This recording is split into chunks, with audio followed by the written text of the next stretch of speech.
All right. Hello. Hi. How you doing? I'm so good. How are you? I'm great. I'm so happy to be here. It's interesting to do it on location. I've only done it once on location, and I like it. I like the different change. It sounds very different here. My studio's got so much acoustic foam. Right. Like, it's probably pretty dead. Like, Very dead. Yeah. this is not dead. We are in a Chicago apartment right now. I won't say where, but Yeah. it's very reverberant. And we are here with Shi la Rosa, Hello. someone who I have recorded with before as far as a live video session. You played DZ Fest in 2019, which was great. So fun. That was really fun. And you currently live in Los Angeles. I do. I just moved from Chicago.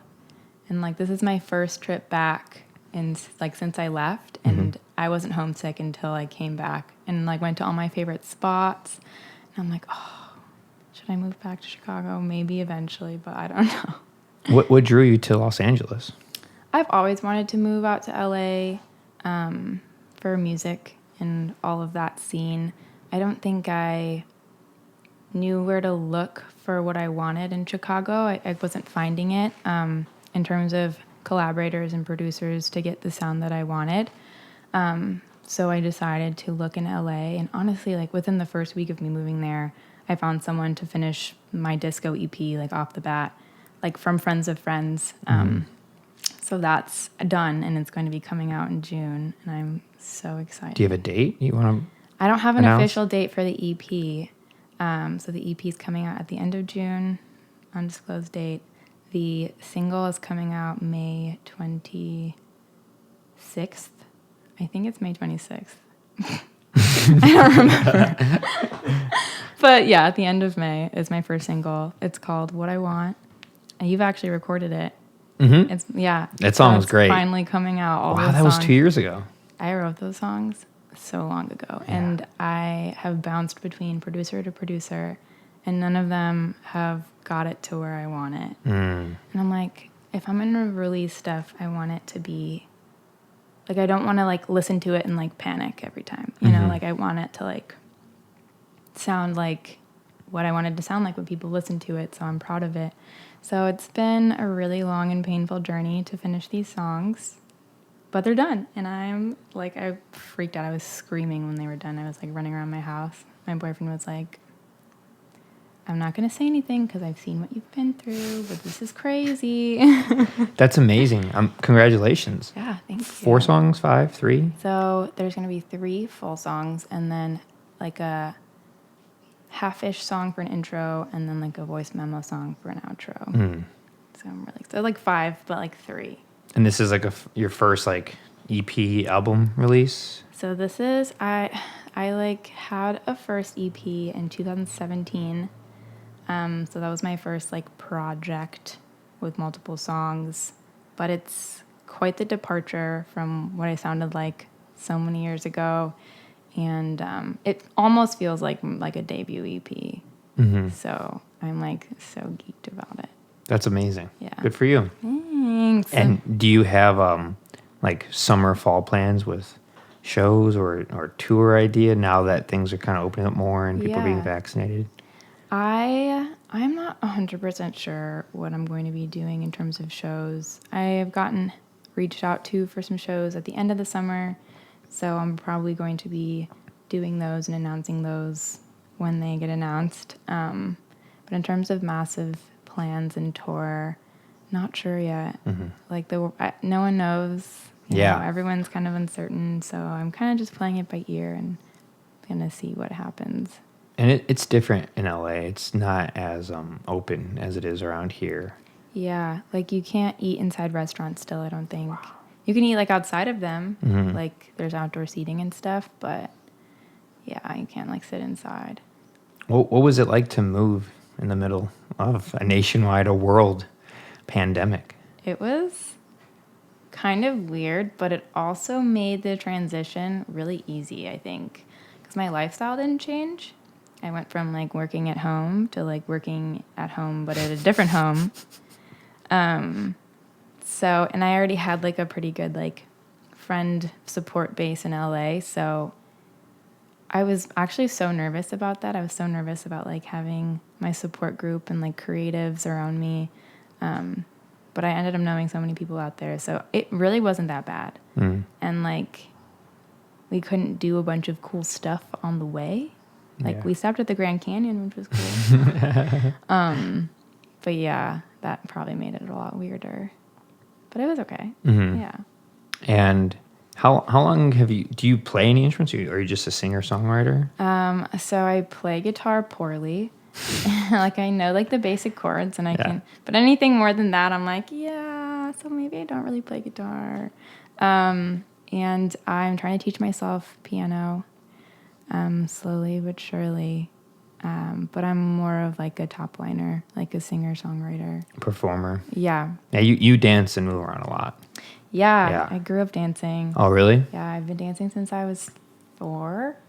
What does that mean? Like, I hear that often. Like, I did dancing or I did dance. Like, what does that entail? I don't know anything about dance. So for me, like I took dance classes like tap, jazz, ballet, lyrical, hip hop, modern, like growing up. Like when I was in high school, I was probably doing like 8 hours of dance a week. Whoa. Like after school.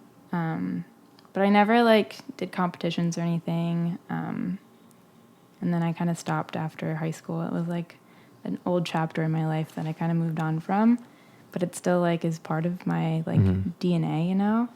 So I love to perform because I've been doing it my whole life on stage.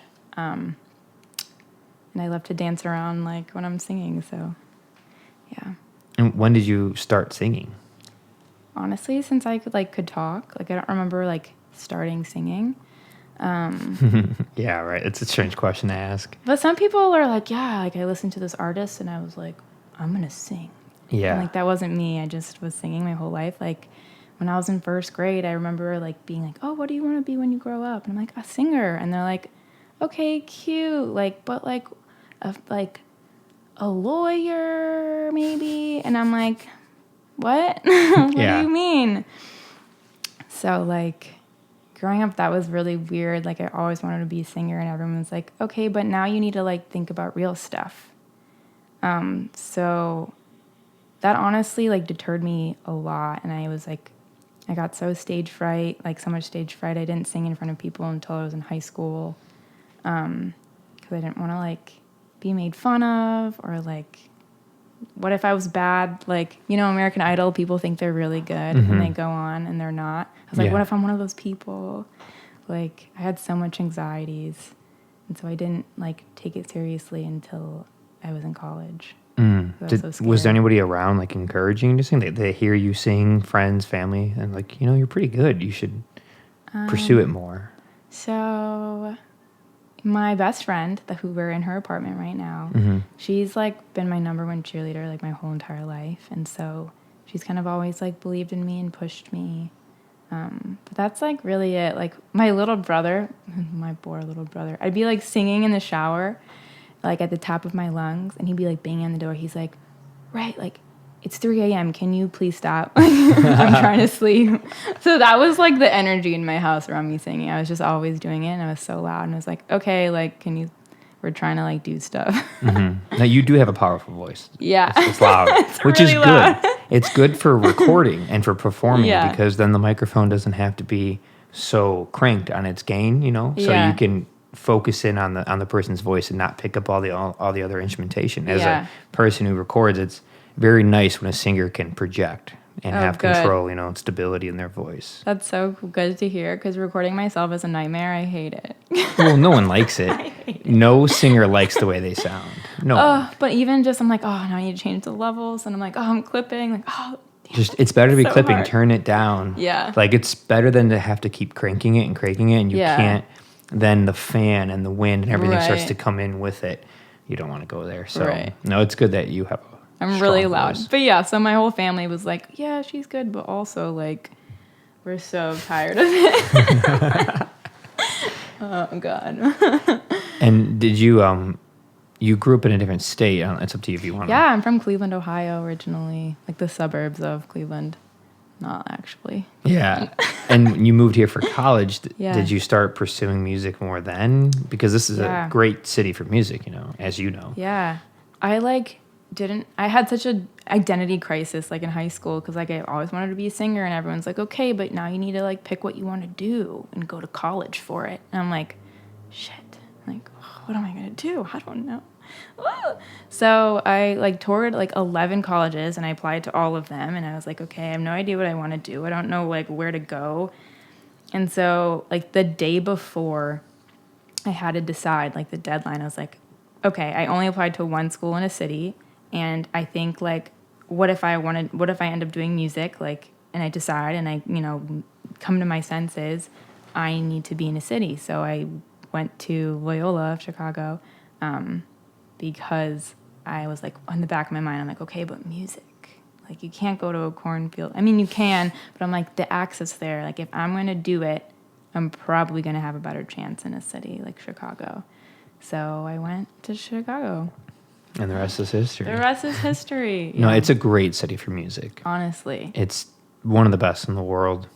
It hands down, just the location, all the transplants, all the art schools and universities. There's so many venues. There's so many small venues. DIY spots all the way up to theaters. Gosh. It's everything, Yeah. That's another thing I really miss. Like, I'm not very tapped into the LA, like, underground scene yet because I'm so new to it. Well, it's also not been the best time to figure that out. Exactly. Like, no shows are happening. Yeah. But I really miss, like, going to my favorite spots in Chicago and, like, hanging out with the other bands and, like, meeting them, becoming friends, like, internet friends with them. Like, I really miss that here.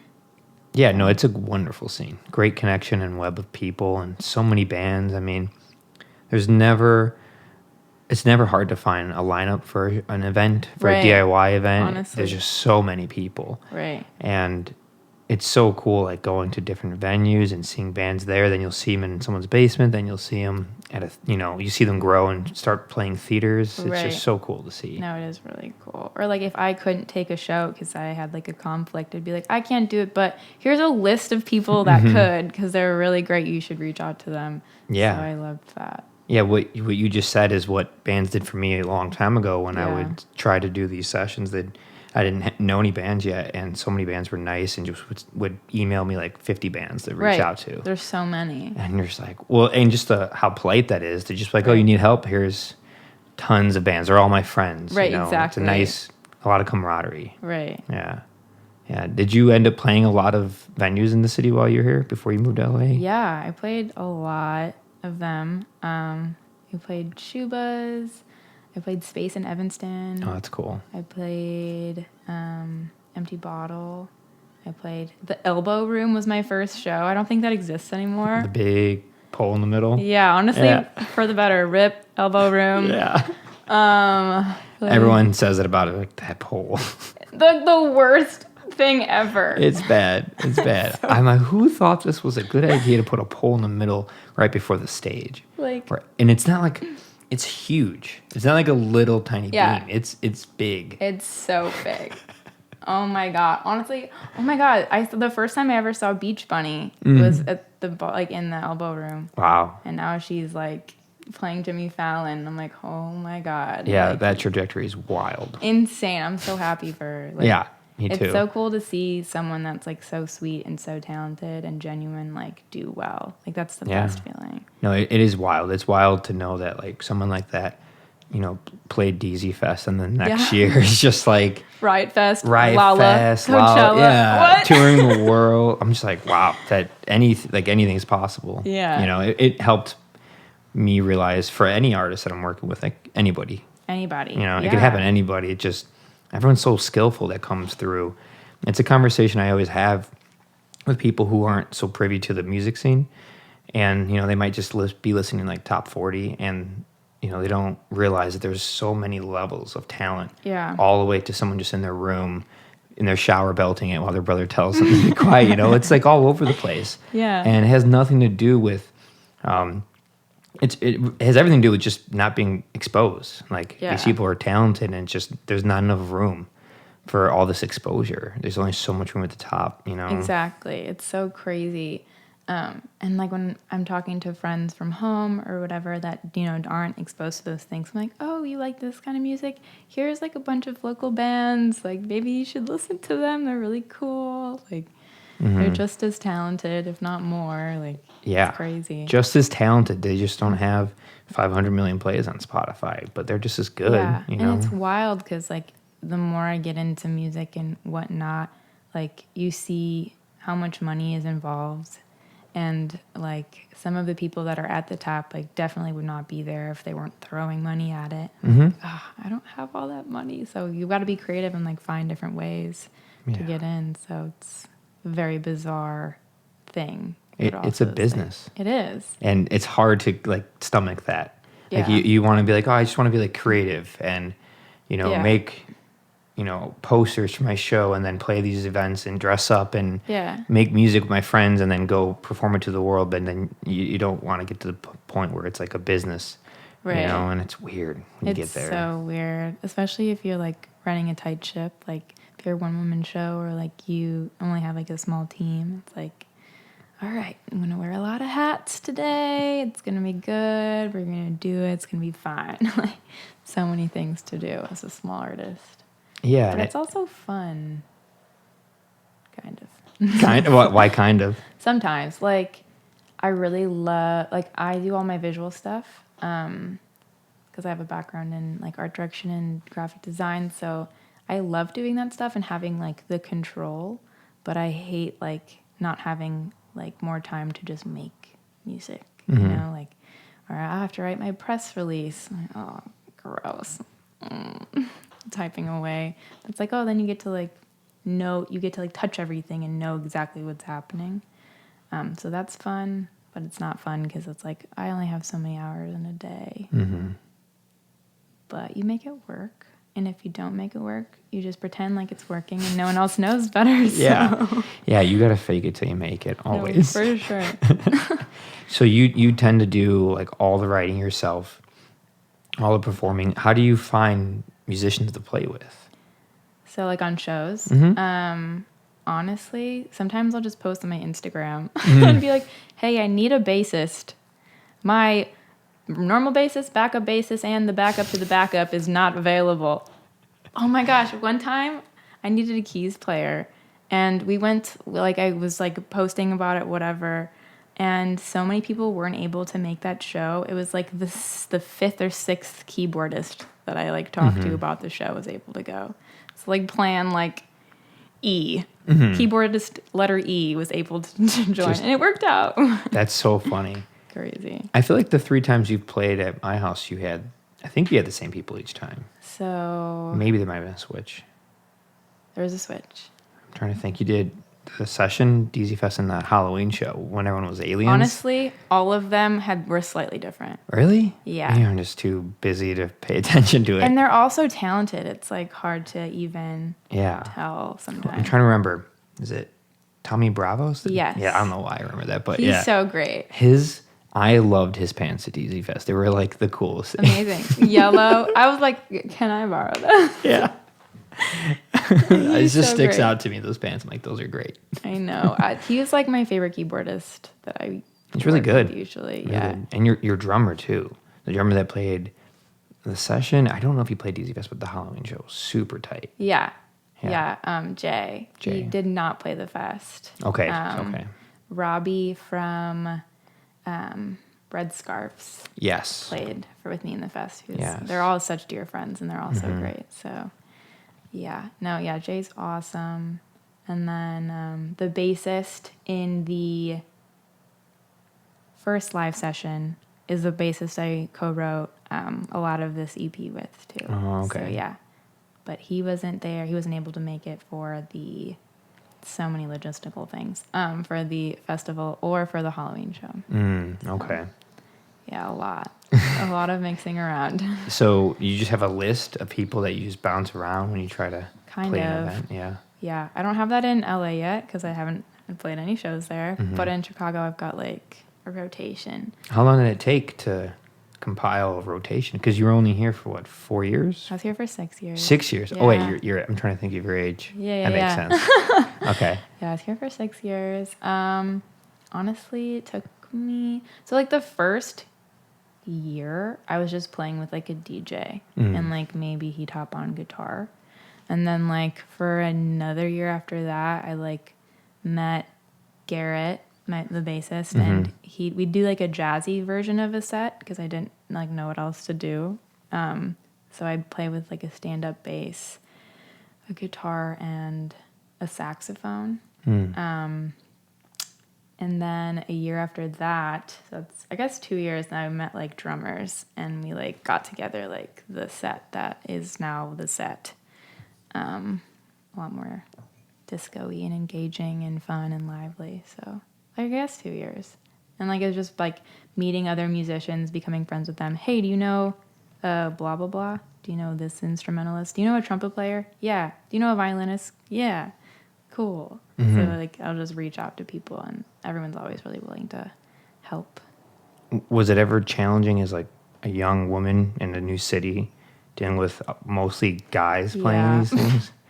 Yeah, especially because I'm no like Mozart. Like What do you mean you know Mozart? I'm not like a theory guru, and a lot of these guys are theory gurus. They went to school for music. They live and breathe it, which is so cool, and I'm so jealous.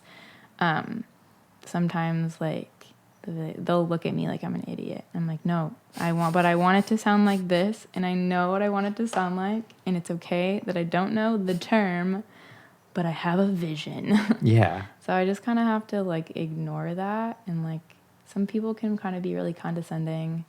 That's the nature of it. And then you have to deal with like the sound guys at the venue, and they'll be like, so like blah blah blah, talking about just like how do you want what do you want set up, or what effects do you want on the mic, and they'll ask like my male band, and I have to be like, so this is my show, I would like these things, thank you, what's the code to the green room, thanks, drink tickets, thank you. I'll distribute them myself. Like, yeah, I have to like go into like boss bitch mode more often than in like, oh, can I swear? You can say whatever okay, you want. Cool. Yeah, say whatever you Yes. want. It's unfortunate that like being on top of things, people think that you're being like a bitch. Yeah. When it's like, no, like I'm being on top and stuff.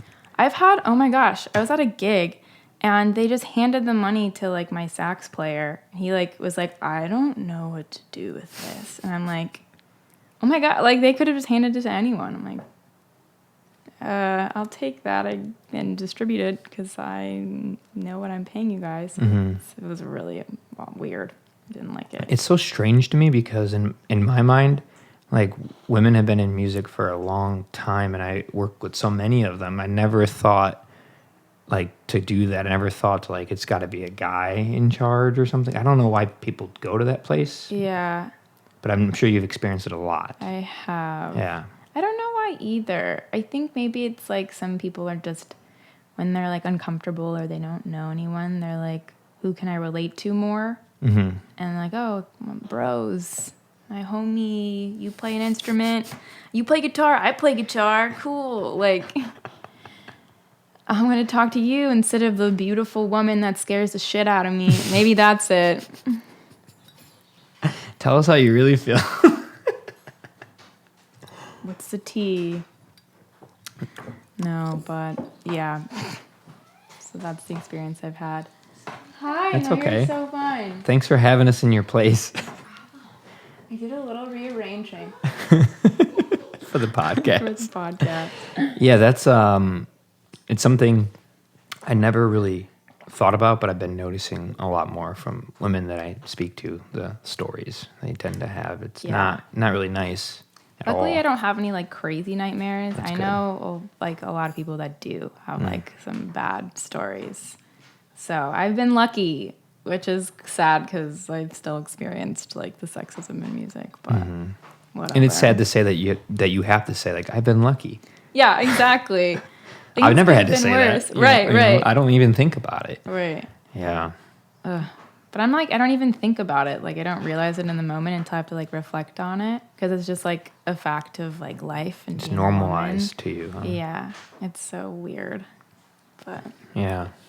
Like walking down the street and catching the train. Oh, getting back from a gig, I have to catch the L, or I have to find a ride, or like I have to like coordinate all of that stuff.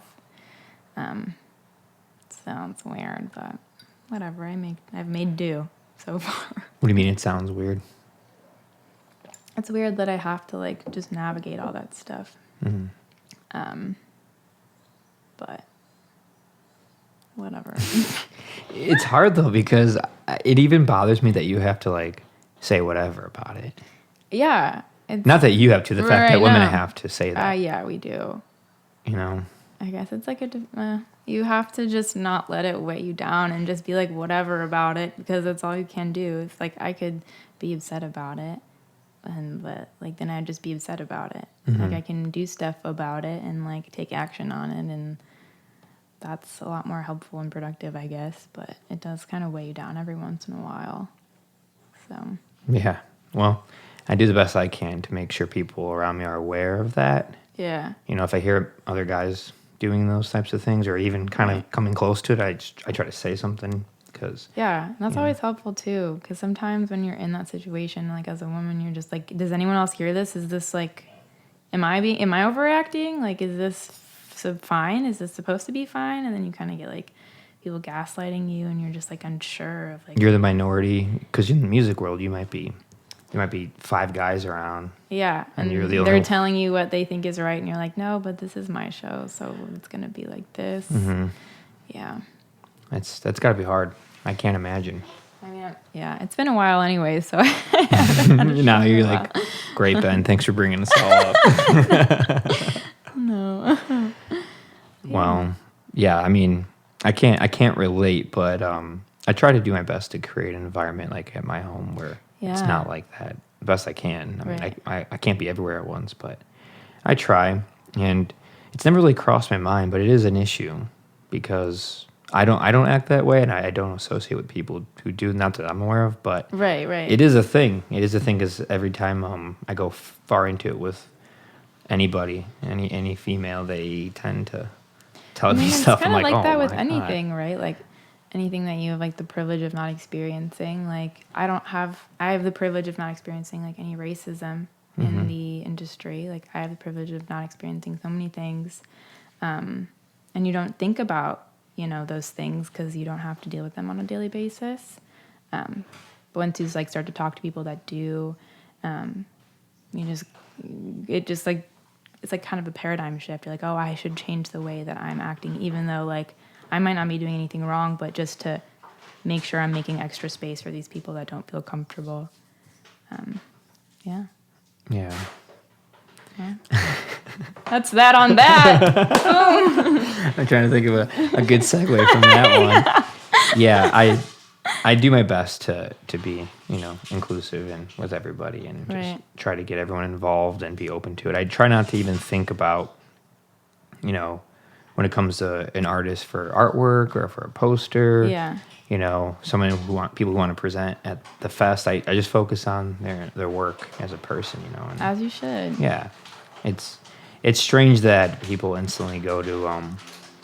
It's like one of my biggest pet peeves is when someone's talking about somebody else, and for no reason they just go, "Yeah, like this black dude." You're like, what does that have to? Does it have anything to do with the bagger at the store? This black dude. It's like, you mean just the bagger? I've been thinking about that like so much lately. Why do you have to say the black dude? It has nothing to do with anything. It doesn't give me any context. It doesn't. Yeah. Yeah, or like, I went to the show, and the sound person was like a woman, and you're like, and like they just say that, you're like, okay, like they did their job. I don't understand what you're trying to say. Okay, and yeah, it's not really relevant to it, and it's kind of trying to. I don't know. People like to highlight those things. I can't explain it. Maybe to disassociate from it. I can't. I don't know either, and like, I mean, in some contexts, like it is important. Like, right. That's what I'm saying. It is important when it makes sense. Right. When it's right to say it, but when it's completely has nothing to do with the story, the scenario. You're just saying it to like announce what the person was, what they looked like. I'm just like, okay, this like trans woman, and you're like, she's a woman. She's a woman. Like that's what she is. Like I don't need to know. Like it doesn't matter to me, at least. Like, but I try to my best to be open and to listen to other people who might not know, and educate as much as I can on a Right. polite level, because Right, it doesn't right. work when you just get really mad and start berating someone. No. It doesn't help. Yeah, You know? it does not. And it's been so weird, like, in the times that we are. Like, there's been a lot of people just screaming at each other, and it's like, okay, has anything good come of it? I don't know. Like, No, no, not much. But what can be good is, continuing to make art and, put out positive, reinforcement, positive thoughts, yeah, different things like that. right. I mean, I can hear that cat. Blue. Blue the cat. Blue is such a cutie, and he's also evil. But I love him so much. Do you have any animals? No. Oh. I want a cat so bad, but I'm low-key allergic, and so I should probably not have a cat. So when you were here, is it bothering you? Honestly, no. I lived here for 2 months, like, before I moved, and it, like, bothered me at first, but now it doesn't. But I think I need to, like, get used to the cat, because then I was around my friend's cat, and I was like, ugh, I feel it. I feel that there's a cat here. Maybe it's the breed, Maybe. length of hair. I don't know. I don't have allergies to animals. I'm so jealous, because I love them. Dogs too? Yeah, I'm allergic to dogs. I'm also scared to, like, take care of another thing, because I'm so busy. And, like, pre-pandemic, I never was home. Like, I'd leave in the morning and then come back to go to sleep. Mm-hmm. I was always so busy. So I'd feel bad for any animal, like, stuck in my house. Yeah. Yeah. Do you have any, like, band in LA at all? Like, anybody that you're trying to work with? Like, for shows and stuff? Just for recording? Like, yeah, do you have a difference between recording with bands and playing shows with bands? Yeah. Because a lot of the time when I'm writing or recording, I'm usually just working with, like, a producer. And so if we need, like, live instruments, we'll, like, call someone in and, like, dub it in. Like, it's never really, like, a live, like, everyone playing together at the same time. Just because the nature of the music I've been doing, I guess. So I do have, like, some producer friends in LA, and I'm making more because I just love, like, writing with new people. I want to write with, like, a bunch of different new people. And then in terms of band to play with and perform with, I don't have, like, all of the pieces I need yet, but, like, I have an amazing guitarist friend. I have a few amazing guitarist friends. I have a drummer.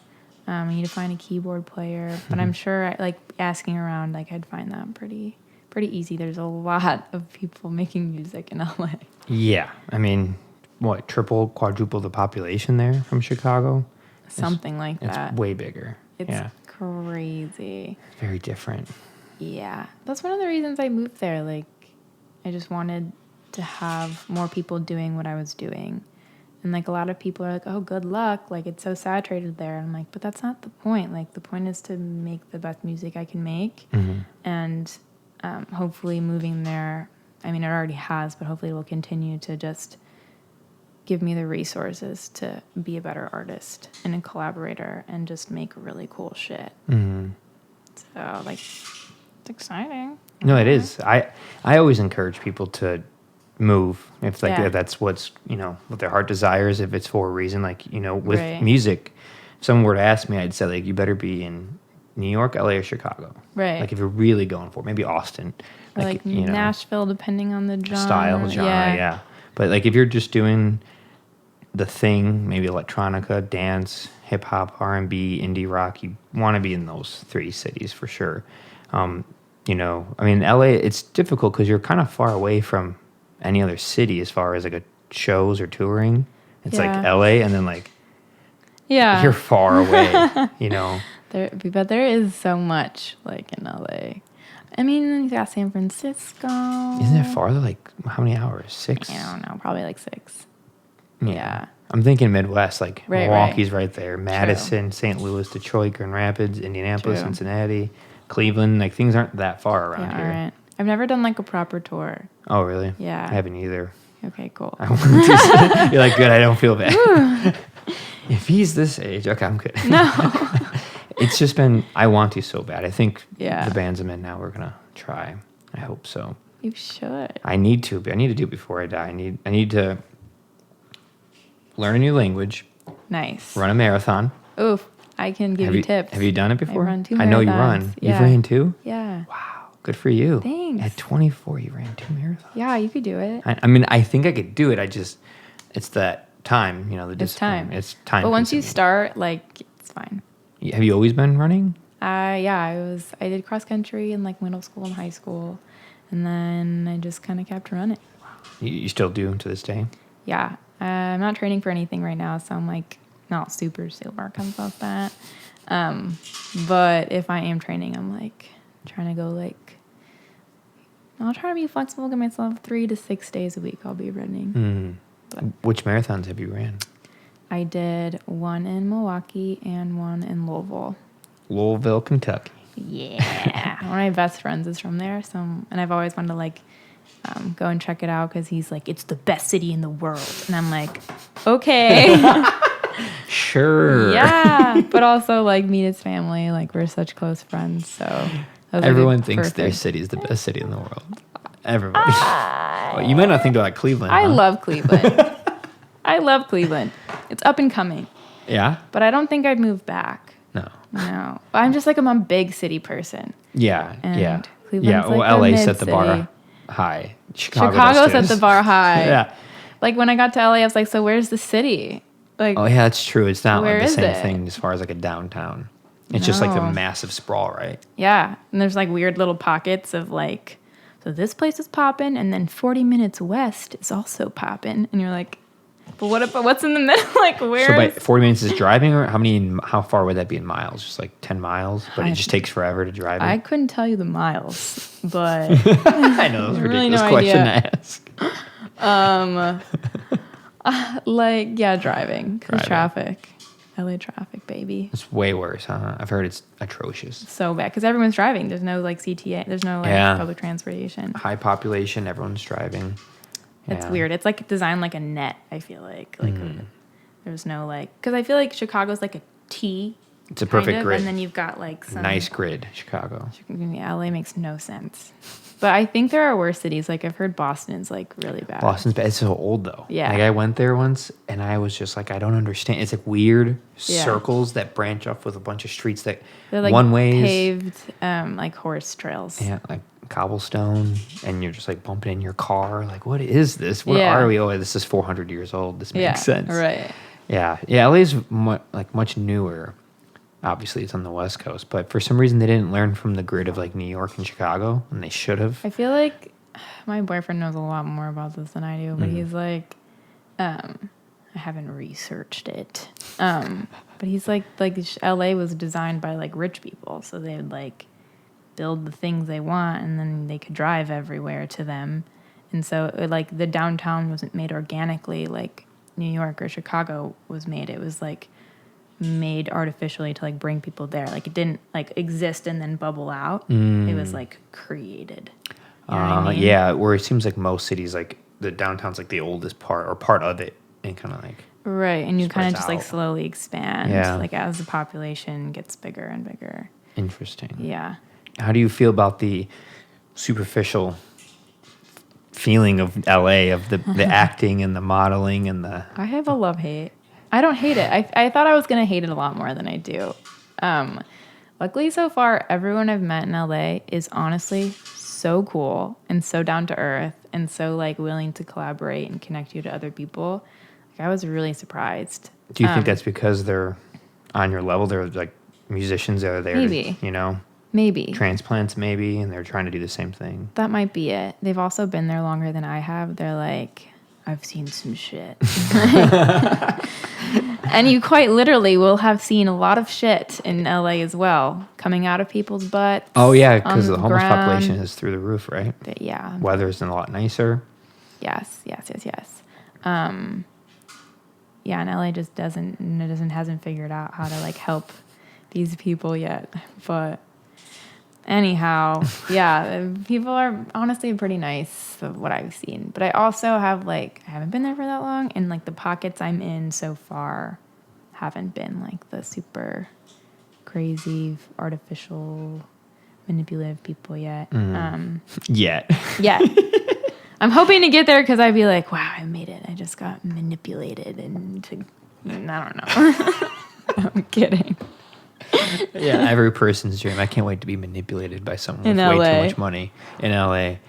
Yeah, that happens. That's been happening for Ever. a century. Since LA was a thing. Since the movie industry. Dawn of Hollywood. Yeah, women were treated still, but were really treated terribly in Hollywood, like in the 30s, 40s. Like I don't understand. Some people are like, I was born in the wrong decade. I want to be like glamorous in the 50s. And I'm like, you mean have no rights and like be in a marriage that you want to escape and can't, and probably be beaten like by your husband that doesn't care about you because the culture was so different? The civil rights movement didn't happen yet, you know? No, thank you. Yeah. The dresses are cute, but you can wear those now, babe. Like, Yeah. You can do whatever you want now. Exactly. You can wear them, you can not wear them. Like, yeah, it's a difference. I think it's just like a nostalgic thing. But yeah, at the end of the day, you're like, oh, those are terrible eras. We've grown a lot. Exactly. A I would lot. never live in the past ever. No. I have the most rights now. Yeah. My friends have the most rights than they've ever had now. So only onward from here. We hope. Yeah. But the artificialness of LA, I like it because you can be whoever you want to be. You can build whatever you want to build, and build it from from the air. You can just make it up, and there's room for it if you do it right. Like if you do it right, like it might catch on, and you might do something like really amazing. Mm-hmm. You didn't feel that here? Less so. Like I feel like the culture there, it's like everyone's grinding, everyone's hustling, everyone's doing like everything fast. Everyone's got such an image and a brand and a look, and they're going to make it or they're going to die trying. I feel like a lot of times here, things were a lot slower. Everyone else has like another thing that they're doing, and this is kind of their side gig. I've gotten like stuck working on music for way longer than I wanted to because my collaborators, not like blaming them or blaming me, but it's just like we're all trying to do so many things and it just gets really slow. Whereas like in LA, it's like, oh, I send you my stems and I have a master in a day. And I'm like, why did this take 6 months in Chicago? Like, why did this video take a year and a half when this took 3 weeks? I mean, it's just like the momentum of the industry. It's that's a lot. what it is. Yeah. It's like that's where it is. Whereas here, it's where it's like amongst the industry of just working, blue collar work and like people just getting by. And it's like layered on top where that's like it's woven into it. It's Los Angeles. It's Hollywood. Right. I think there's like a good like blueprint there of like how to get things done faster. Whereas like maybe we haven't figured it out in Chicago as much. But also like when you're grinding in LA and you're doing some stupid social video out in public, or you're taking photos of yourself, or you're getting followed around by a camera, that's like so normal. Where here, like people will look at you and they will judge you.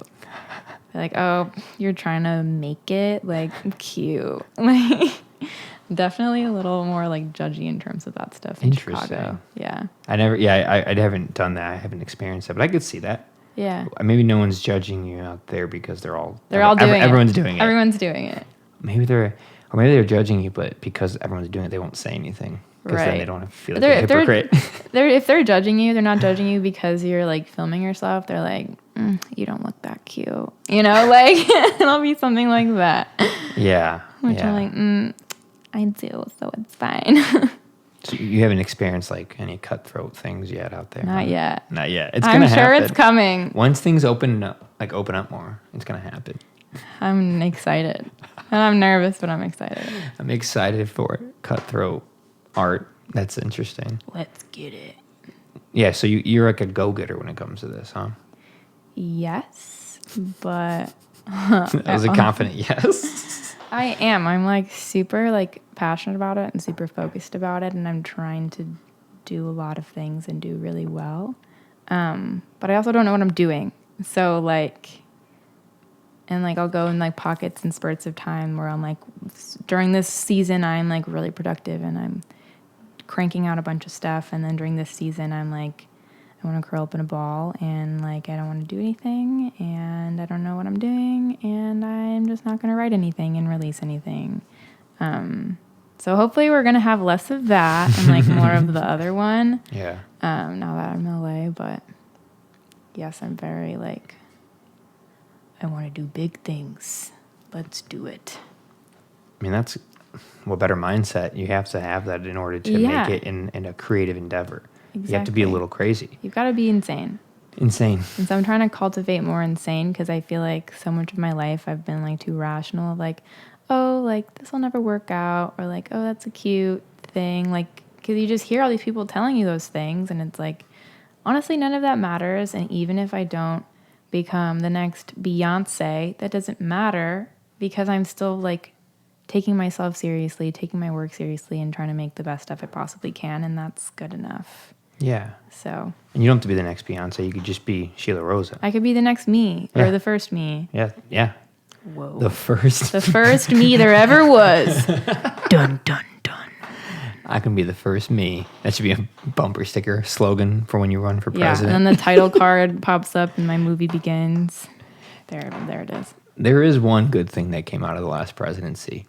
It proves that anybody with a can just be president. I was gonna say, should I be president? You absolutely not. That cat Blue could be president. Like anything. Blue would be a much better president than I would ever be. Blue would probably be a better president than any president's ever been. Blue is the most beautiful cat. I like Blue. He's cute. Yeah.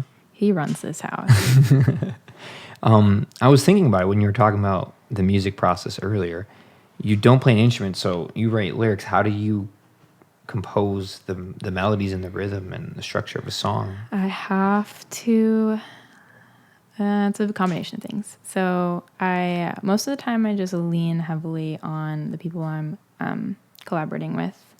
And sometimes they'll be like, here's this beat, and it's like pretty like intact. And I'm like, okay, cool, I'm going to write on this. And sometimes it's like, what do we want to sound like? And I'm like, I want a grungy, quirky synth. And we'll be like, okay, so let's do this. Like, let's do this key, and then we'll like map it out. I'm like, oh, what if we did it like this? It's like kind of more, it's like someone else is driving the bus, but I'm like giving them directions to where we're trying to go. Yeah. You know? It's like I'm holding the GPS. You're like a director. Yeah. But you almost like, you borderline like a producer. Kind of, yeah. Have you like learned a lot and wanted to get further into the technical side of production? Yeah, I'm like trying to do that now. Oh, cool. I am not that good, but yet. That's okay. Lots of yets. It's so hard because I am already doing so many things, and that's such an excuse, but oh well. That I'm like, oh, I want to learn this whole entire new program. I'm like, oh, shit, I need to carve out time. Where do I have time? I don't know. What's time? Who knows? So I'm trying to figure that out. And like sometimes I'll write stuff like in Logic by myself on my keyboard, but a lot of the times I never want to release that stuff because it's like slower and sad. I don't really want to be releasing sad music right now. Like that's just not what I want. But eventually maybe I'll dig some of those up and release them and get them like produced out. It's what comes out naturally. You just don't want to release it? Yeah. Why not? Because it's so goofy. Like I'm in such a good spot in my life and I've like feel more confident than I ever have. And so like it feels more honest to be releasing stuff that sounds like that and feels like that. But when I just sit down by myself in a quiet room and I'm just playing chords, it's a lot easier for me to write sad music because I've been sad for a lot of my life. Like that's why I'm like, I'm not sad. Let's go. Let's make some disco music. And it's such a saturated emotion for me.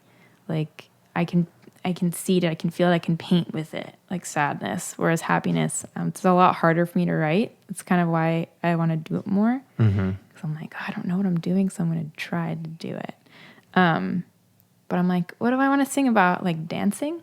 Like, okay, cool, I did that. Now what's the next song going to be about? Also dancing? Maybe. Making out? Maybe. I don't know. It's hard to make happy. It's hard to make lyrics, happy music. Happy music. It's something I think about all the time. I hear from other musicians, something I felt. Yeah. It's like why I have a hard time writing music now, because I'm like so happy. Yeah, yeah. Then I'm just like, I don't want to be sad anymore. What does happiness feel like? I was so sad when I wrote music. Yeah. Like from, 16 to 25. Right. Super depressed. And I just wrote like what I thought was really cool stuff. And now I'm just like, I'm happy. I like everything. So I'm like, well, I'll just facilitate others who are writing music for now until I get back into like the swing of that. It's a strange thing. I don't want to feel that. And it's the same with listening to sad music. I used to listen to the saddest music. Same. And now I'm just like, I listen Let's to get fucked up and die. Have you ever listened to the band the Microphones? No. So they Mount Erie is a side project from the Microphones, and it's the saddest music I've ever heard. I think I know Mount Erie. A Crow Looked at Me, this record. Yeah. Mount Erie put out. It's really heavy. It's about his wife who passed away from cancer. Yes, I do know. It's hard to listen to. Right. And I have it on vinyl, and I listened to it once, and it was really heavy. And then 2 years later, last week, maybe 2 weeks ago, a roommate and I put it on a Saturday morning. We're sitting there. By the end of the first song, we're literally both swabbing, like two adult men sitting in the living room just crying. I'm like, I can't. I don't want to know. Like, I'm already aware that people's wives die. Yeah. And I don't want to hear it because it's just, part of me does. Right. Part of me always wants to feel, like really feel it. Yeah, yeah. And then part of me is like, but why? What's the point? I already know what it is to cry and feel sad. Why am I pushing myself? I don't need to force it. I'll get there on my own. Is how I feel. I'll get there on my own. I'm an adult. Things are gonna be hard. I'll find those places. Oh my god, that's so funny. But like, that's another thing is like, if I release sad music, then I should probably be playing the music I'm releasing out live. And it's like, I don't want to play sad music. No one wants to go to a show and like be like, oh yeah, I'm depressed. Like, that's why I came to the show. So I like could forget about me being depressed for like a minute. Mm-hmm. So it's like, Would your sadness, your lyrics, I hope you don't mind me asking this, does it come from a place of like experiencing sad things in life, or like more of like a depression, like an internal sadness? Both. I think both. I think I grew up like pretty like jaded and like sad and just very internal. So, and then I like got older and like just experienced life, like was very, very depressed in college. And I felt very alone for a lot of my life for some reason. I think a lot of that was just internal and maybe some of it was external, but so sadness has always been there for me to tap into if I needed it. And I have, but now I'm like, wow, this is really nice. Breathing. Is that why you ran so much, you think? Definitely. Not at first because I just did it through school, but through college, like I definitely, like we went to the lake, like me and my best friend this weekend, and just sat by it and I just started crying out of nowhere just because I'm like, I have been to this lake to run so many times when I was just so depressed and didn't know what else to do and needed to just do something. And like in my last relationship, when we broke up, like I went on a run and I just went to the lake and I cried. So I just like, running has been a lifesaver for me, and also the lake. So it's beautiful, very emotional. Yeah. So it's always been a scapegoat for you.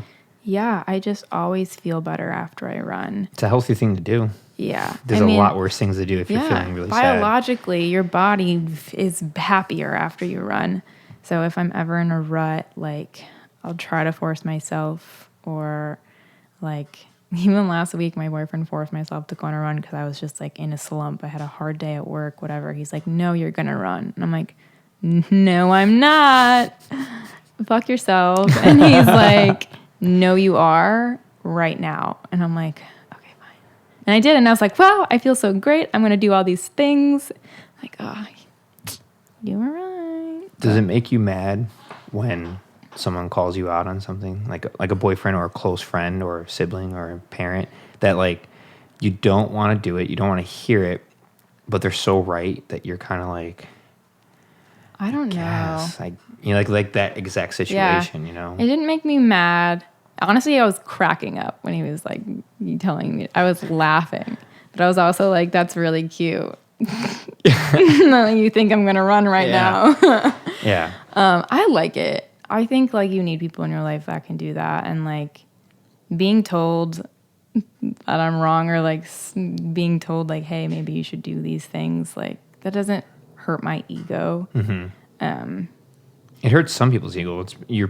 It seems like you have a clear head, so you probably can decipher that and be like, distinguish the difference between someone being controlling and rude and someone just like knowing you so well that they know like, I need to let this person know. A loved one. I need to let them know like in a polite way. There's, mean ways of doing it. And that could make it worse. But if someone's like, you should go for a run, like I think it'd be beneficial for you. You're a runner.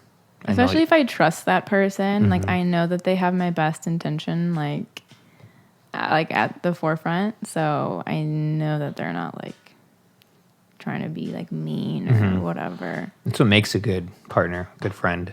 Yeah, honestly. Exactly. And that's the type of people I want around me. Like I don't want people that are just going to tell me what I want to hear or like any of that stuff, because that doesn't make you grow as a person. That doesn't really do anything. Like I don't need my ego stroked. Like I want to be a better person or whatever. The worst thing I think someone can do, especially a man to a woman, is just be like, you're so beautiful though. Like there's other things beyond my skin. Like, but I'm also really talented and I'm really driven and blah, blah, blah. I dance well, I sing well, I'm getting into production, I do X, Y, and Z. Right. I could run, I'm capable. Right. And I'm very capable. Yeah. Thanks. Yeah, it is a really, like it's, if I'm complimenting a person. Yeah. The last thing I will say is like their looks. Right. Like I go to everything else but that. Definitely. And chances are, if someone has always been told they're beautiful, they're probably beautiful, and they don't even need to hear it anymore. Like they got it. They got the honestly, memo. like if someone tells you you're beautiful, like at least for me, if someone tells me I'm beautiful, I'm like, okay, thanks. Like that's so sweet of you, but it doesn't matter to me because like you can think I'm beautiful, cool, but like, do I need to think I'm beautiful? Like that's the only thing that actually matters. If I look in the mirror and be like, I'm beautiful. Like that's the only like person's opinion of how I look that matters to me. So like that's like, I don't care if that's a compliment, I guess. Like if you're trying to advance romantically, yes, I'd like to know that you're attracted to me, but of course. I'd also like to know that you think I'm interesting and that you want to talk to me like for extended periods of time, or like you want to know more about what I do and you're like interested in what I'm interested and you think I'm interesting. Like that's way more valuable to me. For sure. Yeah, the pickup lines of like just looks, superficial things. I've had some bad. What's the worst pickup line you've ever heard? I don't hear them. I don't give them. So I'm terrible with this. So you would probably be a better person to say. I mean, I don't know. I don't really do that. I've never really done that. Good. Unless you're like doing it ironically and it's kind of funny, but like I don't maybe not know how to do that. Like my mind's never been there. I never had the confidence when I was younger. Yeah. And then I grew up not doing it for so long that I was like, yeah, you don't do that because that's like awkward for women. It's so awkward. Yeah, why would I want to make them feel awkward? You know? Pickup lines are terrible. Which I'm sure you got some good ones. The one that comes to mind, I was like dancing at a show or something. And this guy comes just by myself, just having a good time by myself, just, doing my own thing. And this guy comes up to me and he's like, would your boyfriend mind if I danced with you? And I'm like, excuse me? Like, I didn't even know what to say. I was so like astounded. I'm like, okay, so you didn't want to ask if I had a boyfriend. You just decided to like find out by how I respond to your question by asking me if I have permission from my boy. Like I was just like so confused. My jaw just, I really did not know what to say. Did you say anything? You were just like, no, I just walked away. And he came up to me afterwards. He's like, so like, was that a no? And I'm like, please leave me alone. Like, I'm trying to have a good time. Yeah.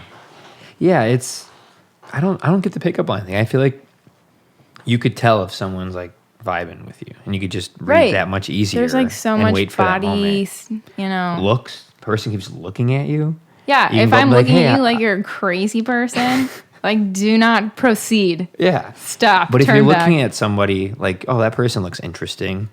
then you can go up and like, hi, my name is, like, introduce yourself. Right, and have a conversation. Heaven forbid. Gosh. Yeah, the pickup line, the cat call. I've never understood that. I'm like, people do that? Me neither. I feel so uncomfortable when people are catcalling me.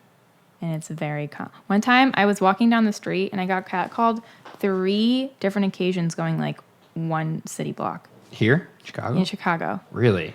Yeah, and I just wanted to curl up into a ball. I'm like, and put on like a sweater. In 1 block? 1 block. Did they know? It was like, all right, let's pass the baton to the next guy. No. Yeah, that was a lot of fun. I was just like, when I got to my destination, because I got on the train, I just had to sit there for like an hour and was like. Can you give me an example of like what one would say in a cat call? Well, in that occasion, this guy, okay, so I just got yelled at, like, hey, babe, like, just, like, stuff like that. I don't remember. Mm-hmm. And then, like, the last guy on that block, like, chased me. He was like, what? He's like, you're so beautiful. Like, can I have your number? Like, I just saw you, and I was like, oh, my God. Like, it sounded like he thought I was his soulmate. Mm-hmm. That he just saw me across the street and was, like, running after me. And I was, like, obviously not interested. It was, like, so alarming. You're like, lucky I'm a runner, and you ran away. And I was like, no, I'm sorry. Like, I'm in a rush. Like, yeah. What... Ugh, it's so bad. What do you? Why would I give my number to some random guy on the street who ran up to me? No. Yeah. No thanks. I always think like, of course, there's been times where I saw somebody. I'm like that person is beautiful, You're but like a beautiful human. But you're just a person, and there's you. Like I don't know you. Yeah. And I don't think it's healthy to say something when I don't know you, and I don't want you to think like it's always about looks. It's more about you as a person. You know, looks are. It's a genetic lottery. It's a plus, but it's never. And what does it even mean? Like there are some people that aren't like the supermodel type of pretty or like handsome, but I'm like, wow, they are so attractive to me, and maybe it's not conventional, but like, oh yeah, you know, like and it's so like in the eye of the beholder. Like it is. It's so bizarre. It really is. Yeah, I never got the catcalling thing. I'm so glad I'm not around it. I don't know many people that do it. Like, yeah. I was walking. I go on a lot of walks, and I was on a walk last summer, and this woman in a middle-aged woman in a Chrysler Sebring stopped her car, and she was just like, "Nice legs." That's like the only time I've ever been. You're like, I know. I was just like, thanks. But like the dynamic, it's not the same. I thought it was funny. I wasn't threatened. I wasn't scared. But if it was switched, it would be, if a guy stopped and looked at you and was like, "Nice legs," it's like a completely different thing. Please stop looking at them. Thank you. Yeah. See, I was just like, oh, no one's ever said that. Okay, all right, thanks. I just kept going. Oh my God. Yeah, that was the only time ever in my whole life, 31 years, that someone stopped and said something to me. Oh my God, in LA, we were like, it was like oh my God, who's our president? Joe Biden. Okay, so I have this thing. This is not even an isolated incident. Who's our president? I have this thing where when I have to recollect names, they disappear from my brain. Mm-hmm. So this is not the only time this has happened. This happens with like my best friends and relatives' names. Anyways. Sleepy Joe Biden. It's all good. So President Joe Biden was just elected. And there was like people rejoicing downtown LA. So I went with my boyfriend and my roommate and some friends to like walk around, and people were honking, and it was nice. Mm. And someone rolls down their window and screams at my boyfriend, who has a mask on, "Are you the guy in You?" Like the show. We're like, "What? Are you the actor in You?" And he's like, "No." I'm like, "Babe, you need to pretend like you're famous so people think that I'm dating someone famous." That was like the only male catcalling that I saw ever. That's funny. It doesn't happen often. Yeah. And yeah, like nice legs. It's not really, I don't know, as a guy, you're just like, okay, it doesn't really mean much. I'm not threatened by this person. Right. Yeah, it's different. I can't imagine what it's like. And it scales up to like a cat call all the way down to just looks. Yeah, just always getting just eyes. Like, oh, I know their eyes. It happens at the park. Like I love picnics. Okay, so picnics are my favorite thing on earth. And sometimes I'll just go to the park by myself, bring some food, and just picnic in the sun. Like, and no matter where I live, I have like my picnic spots in the area. And like, guys will come up to me while I'm just minding my own business, picnicking by myself, and like be like, hey, like, you're so beautiful. And I'm like, I'm obviously doing my thing right now. Mm-hmm. Do not talk to me. But some people like that. I don't know. Some people might like that. Not me. I don't really think anybody likes that. Have you ever heard of anybody like that? Any of your girlfriends be like, yeah, I like that? I've never heard of it. I don't know. I definitely don't. What does it happen, or would it happen a lot, like at shows or after shows? If Did I ask a bad question? If I'm like, and it's like, this not even has anything to do with who I am or what I look like. It's just the fact that I have a vagina. Like, you know, like, I'm not like, oh, I get hit on all the time. Like, that's not even the point. Yeah. Oh, Blue. It's because Mom went outside. It's okay, Blue. But. Oh, look at he's hitting the doorknob. He knows how to open the door. Does he? It looks like he's about to open that doorknob. He knows how. That's impressive. Blue. Needs a little bit more grip strength. He is so funny. It's hard to concentrate with the cat meowing. Blue, Come baby. on. Come on. Come here. Come on. It's okay. Okay. Oh, Mom's coming back. Mom's outside.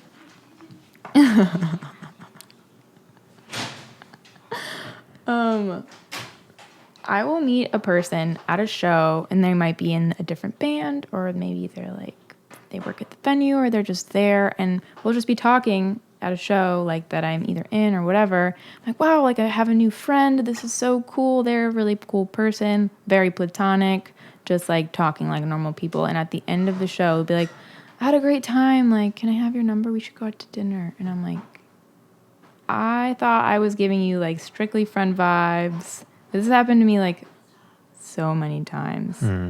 But I don't know. I try to be really intentional with like, this is just friendly vibes. No flirting, just being very friendly like I would with any other human being. But yeah, it happens at shows a lot. It's weird.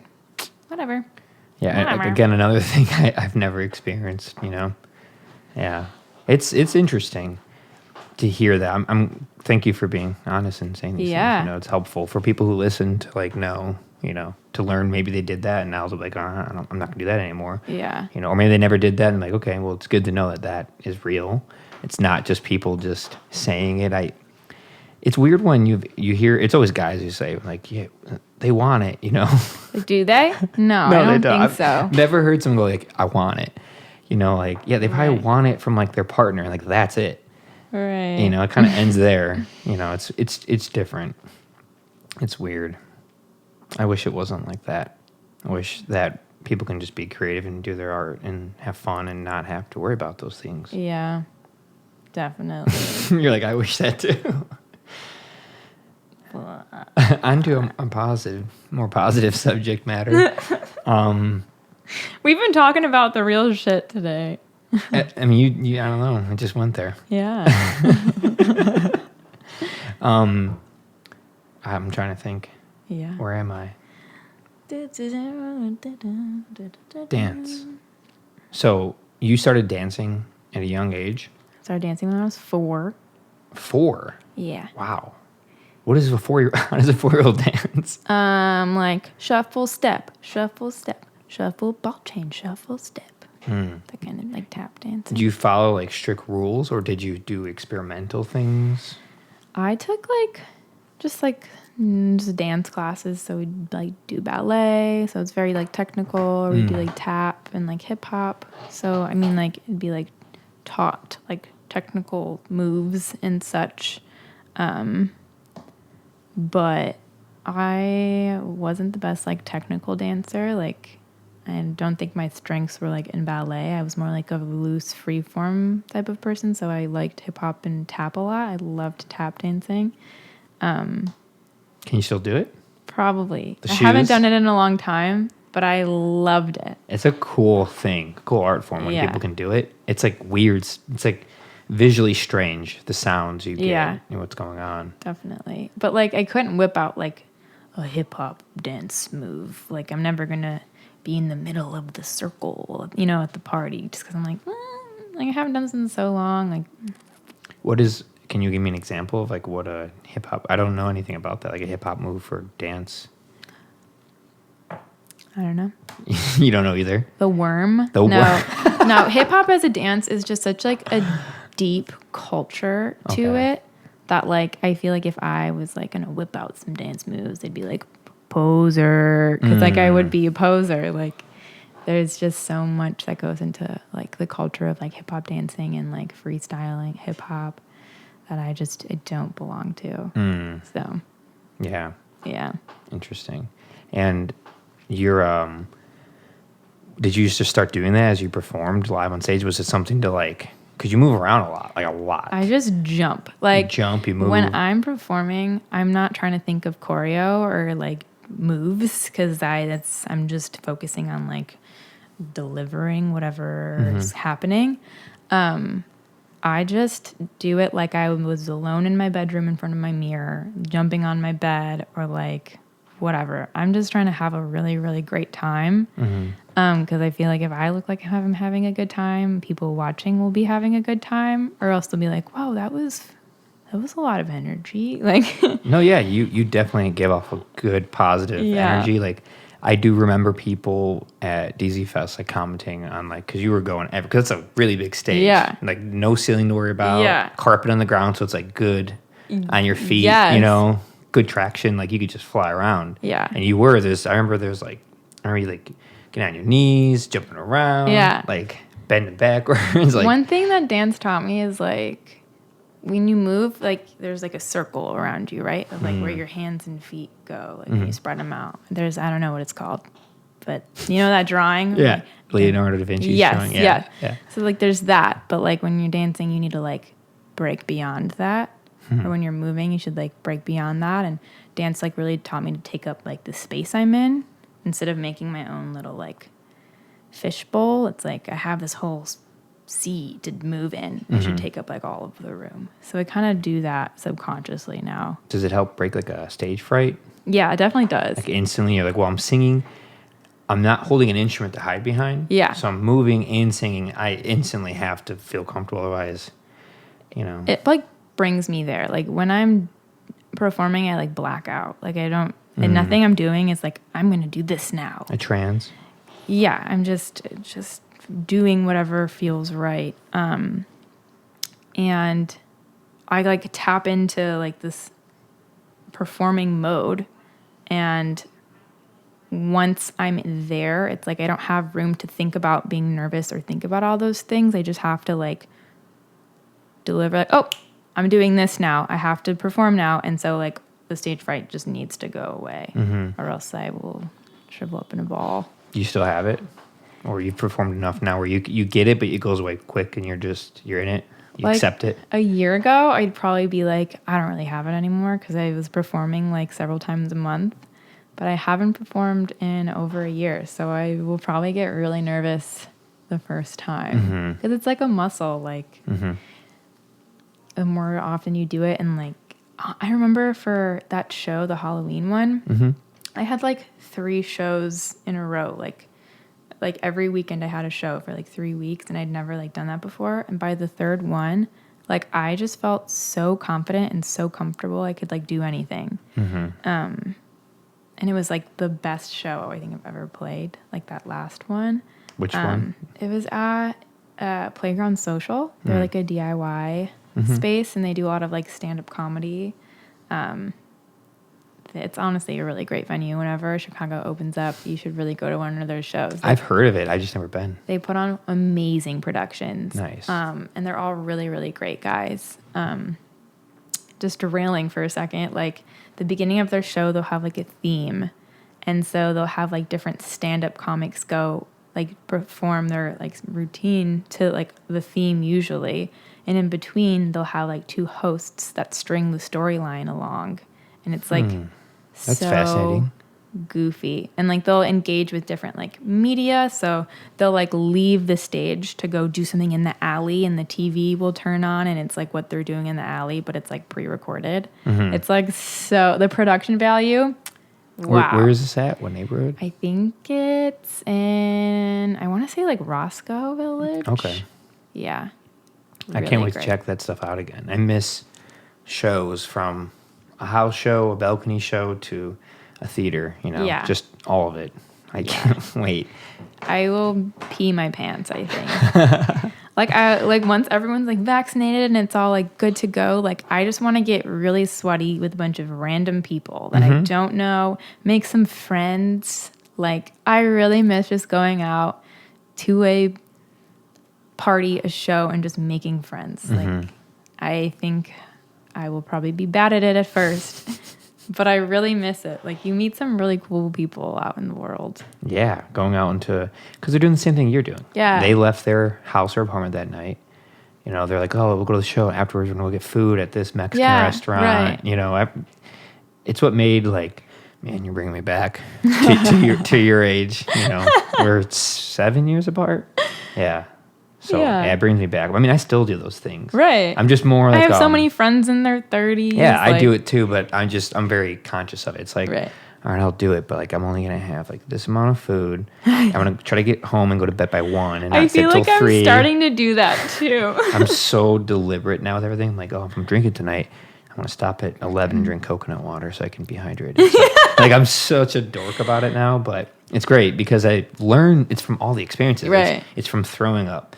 It's from eating the wrong food. It's from staying up too late, and you just know. I'm like getting to the point where I used to be the type of person that would like never sleep. Like at sleepovers in high school, I'd be like the last one to fall asleep, and it was like a badge of honor I carried. It's like I was the last one, like looking around.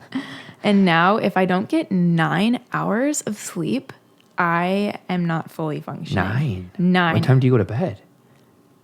It depends. I often don't get 9. I usually get like 7 to 8, but I need 9 to like be like fully rested. I've never gotten 9. Like 9 sounds amazing.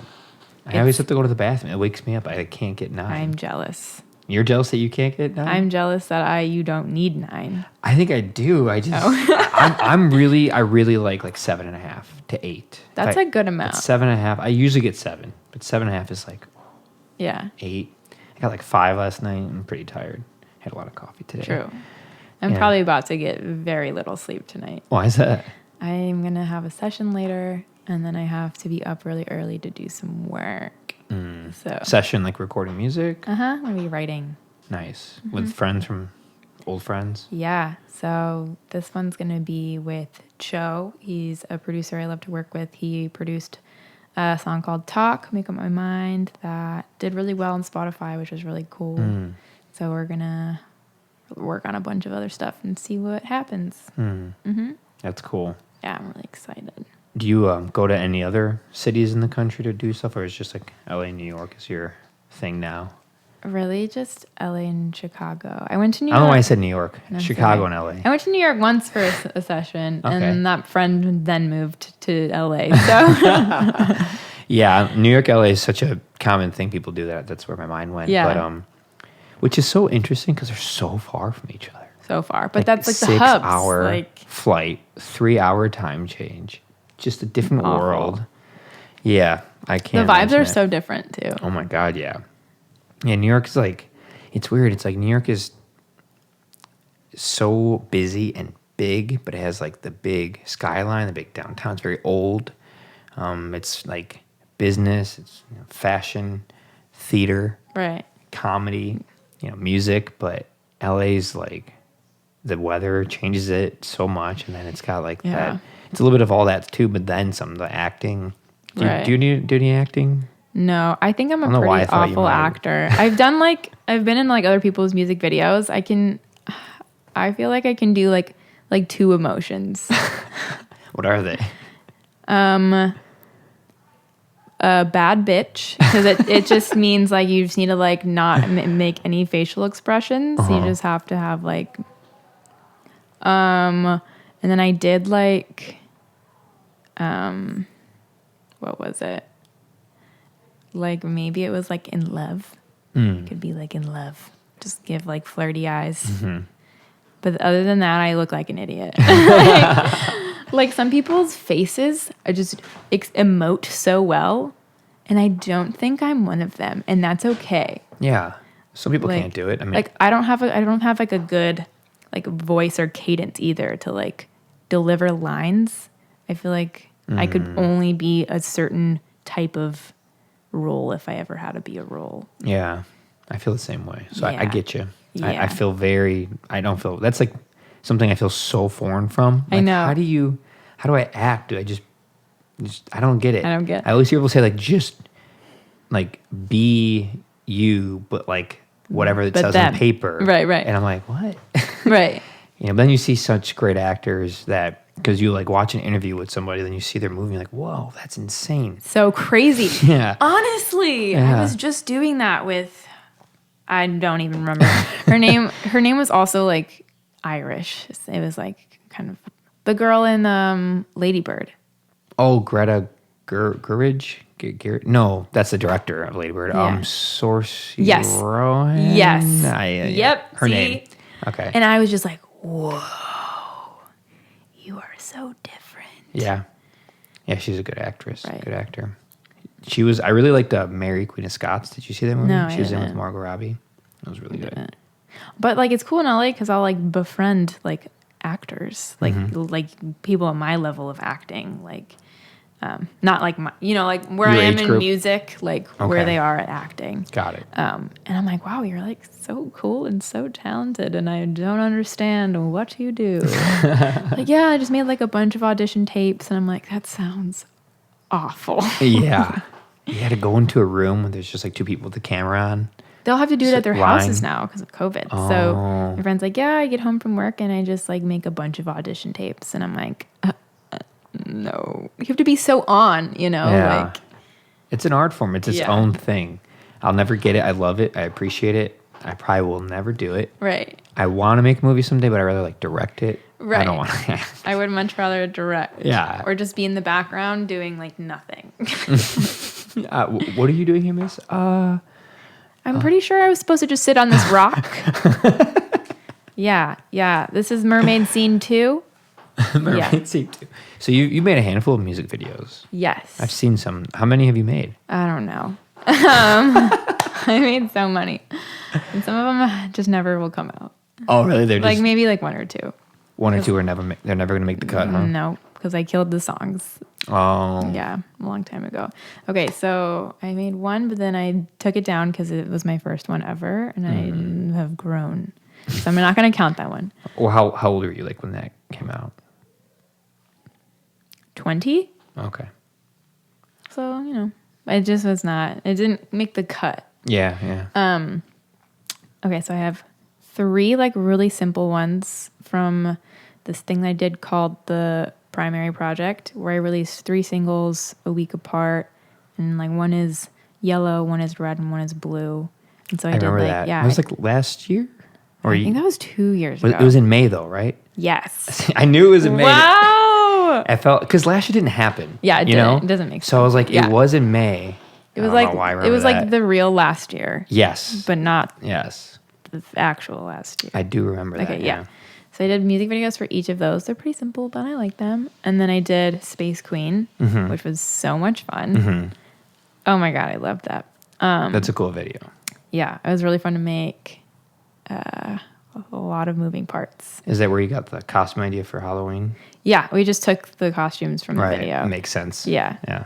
I'm like, I have these. I might as well use them.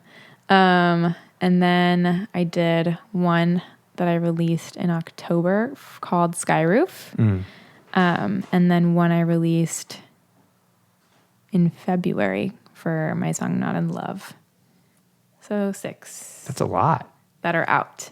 Wow. 6. Yeah. So you're coming out with your first EP. You Yeah. have 6 videos. So is this considered like 6 singles before your EP? Like they're just None of those are going to be on the EP. right. So they're just their own singles throughout the years. Yeah, their Got own it. singles, their own things. So now I'm working on another music video for my single What I Want. And that's going to be crazy. So I'm doing it with my friend Jimmy Marcos, who does like 3D animation. And he actually lives at Playground Social, which is an insane space. You definitely have to go. As soon as it's open, I'll definitely go. And so there's like this weird metallic, like androgynous clay 3D guy. And he's like in a void essentially. And then when the beat drops, he like stops floating in the void and like hits the like laser dance floor and it's like walking around. And then like there's a 3D version of me. And then like I come in and then we like just dance. And then real me comes out of the TV or something crazy. And so I'm like filmed in front of a green screen. And we're just dancing, having a good time in like this virtual reality world.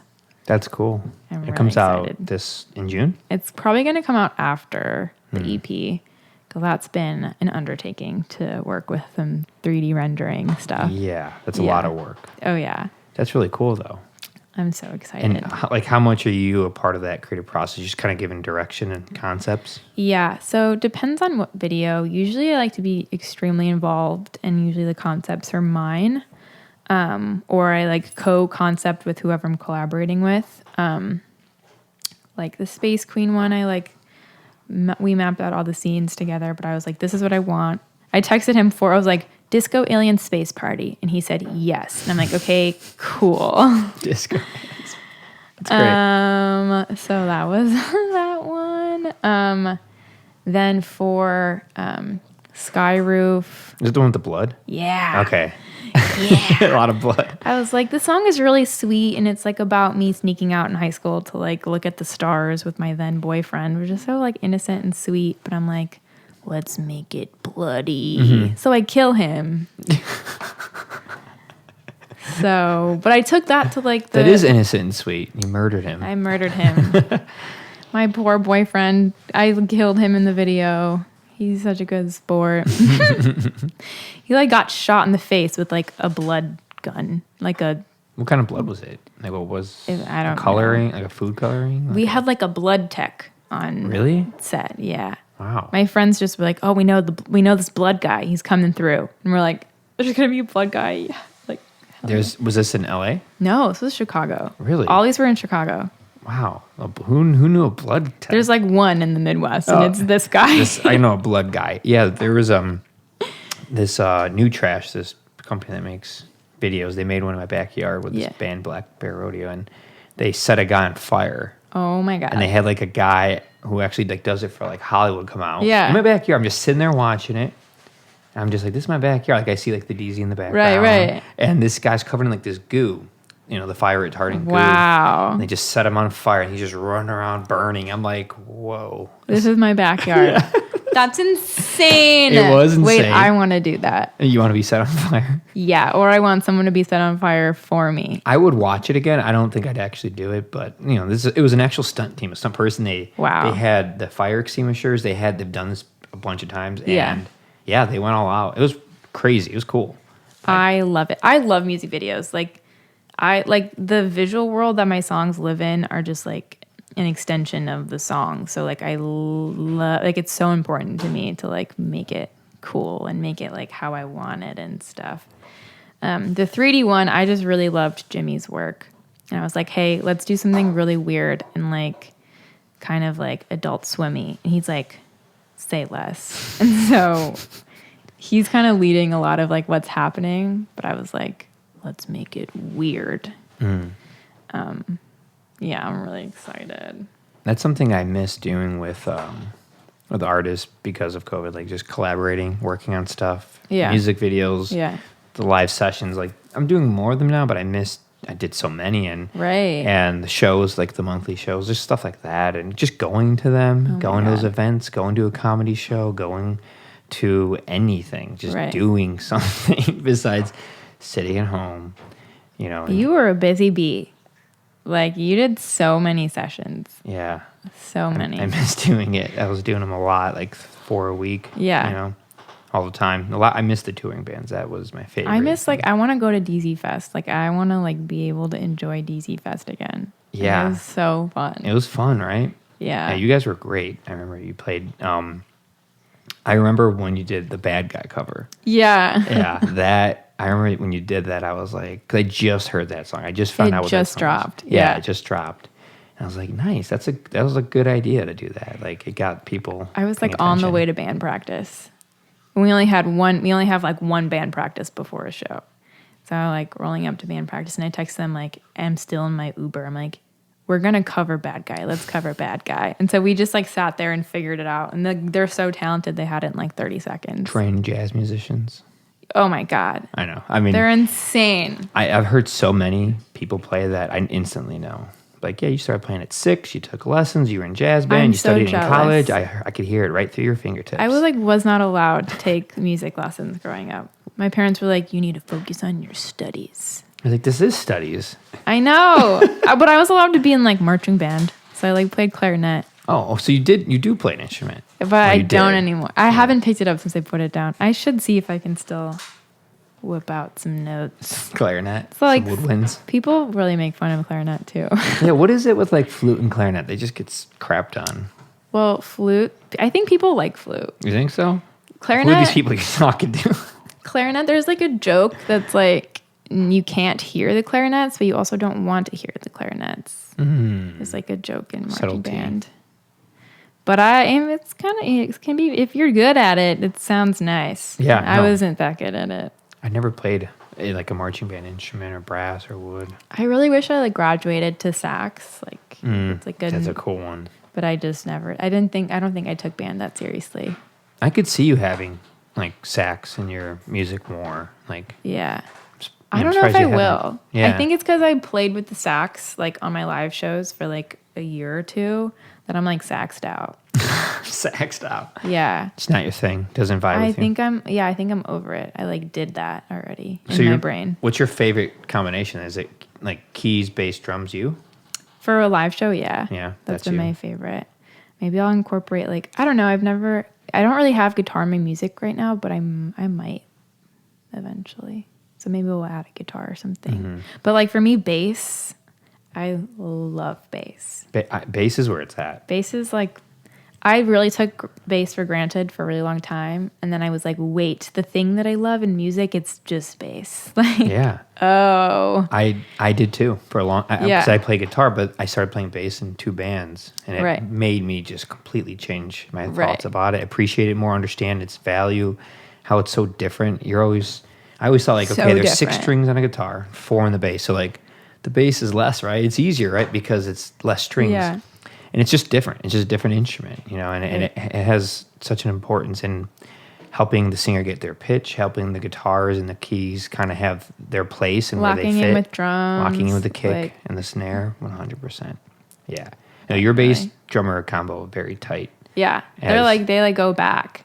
So like if my one drummer can't make it, I'm like, okay, well now I need to get a different bassist because they're like locked in. They're like a dynamic duo. And only in the jazz like trained world could you have people just come in and left and right without too much practice with you, and they're just fine. I really lucked out in Chicago with that. Like I'm a little nervous for like, so I don't know what the vibe is, but I'm sure I'll find it. But yeah, oh my God. I literally show up, be like, oh, I've never played with you before. So nice to meet you. We're going to just like listen through the songs. And then they'd be like, blah, blah, blah, 145. Yeah, 145. Blah, blah, blah, 145. Key, like in the key of whatever. Yeah. C major. And I'm like, fuck me. 4/4 time. Yeah. Yeah. And they'd get it. And I'm like, oh, cool. Yeah, no, I relate to that very well. That's where I am with the bands. I'm just like, just tell me the key, the notes, I got it. And if someone can't, then it takes longer. But as soon as you get it, you got it. And like, it just comes with a lot of training and practice. So, I mean, have you like tried to teach yourself a little bit of music theory so you could communicate clearer with these people?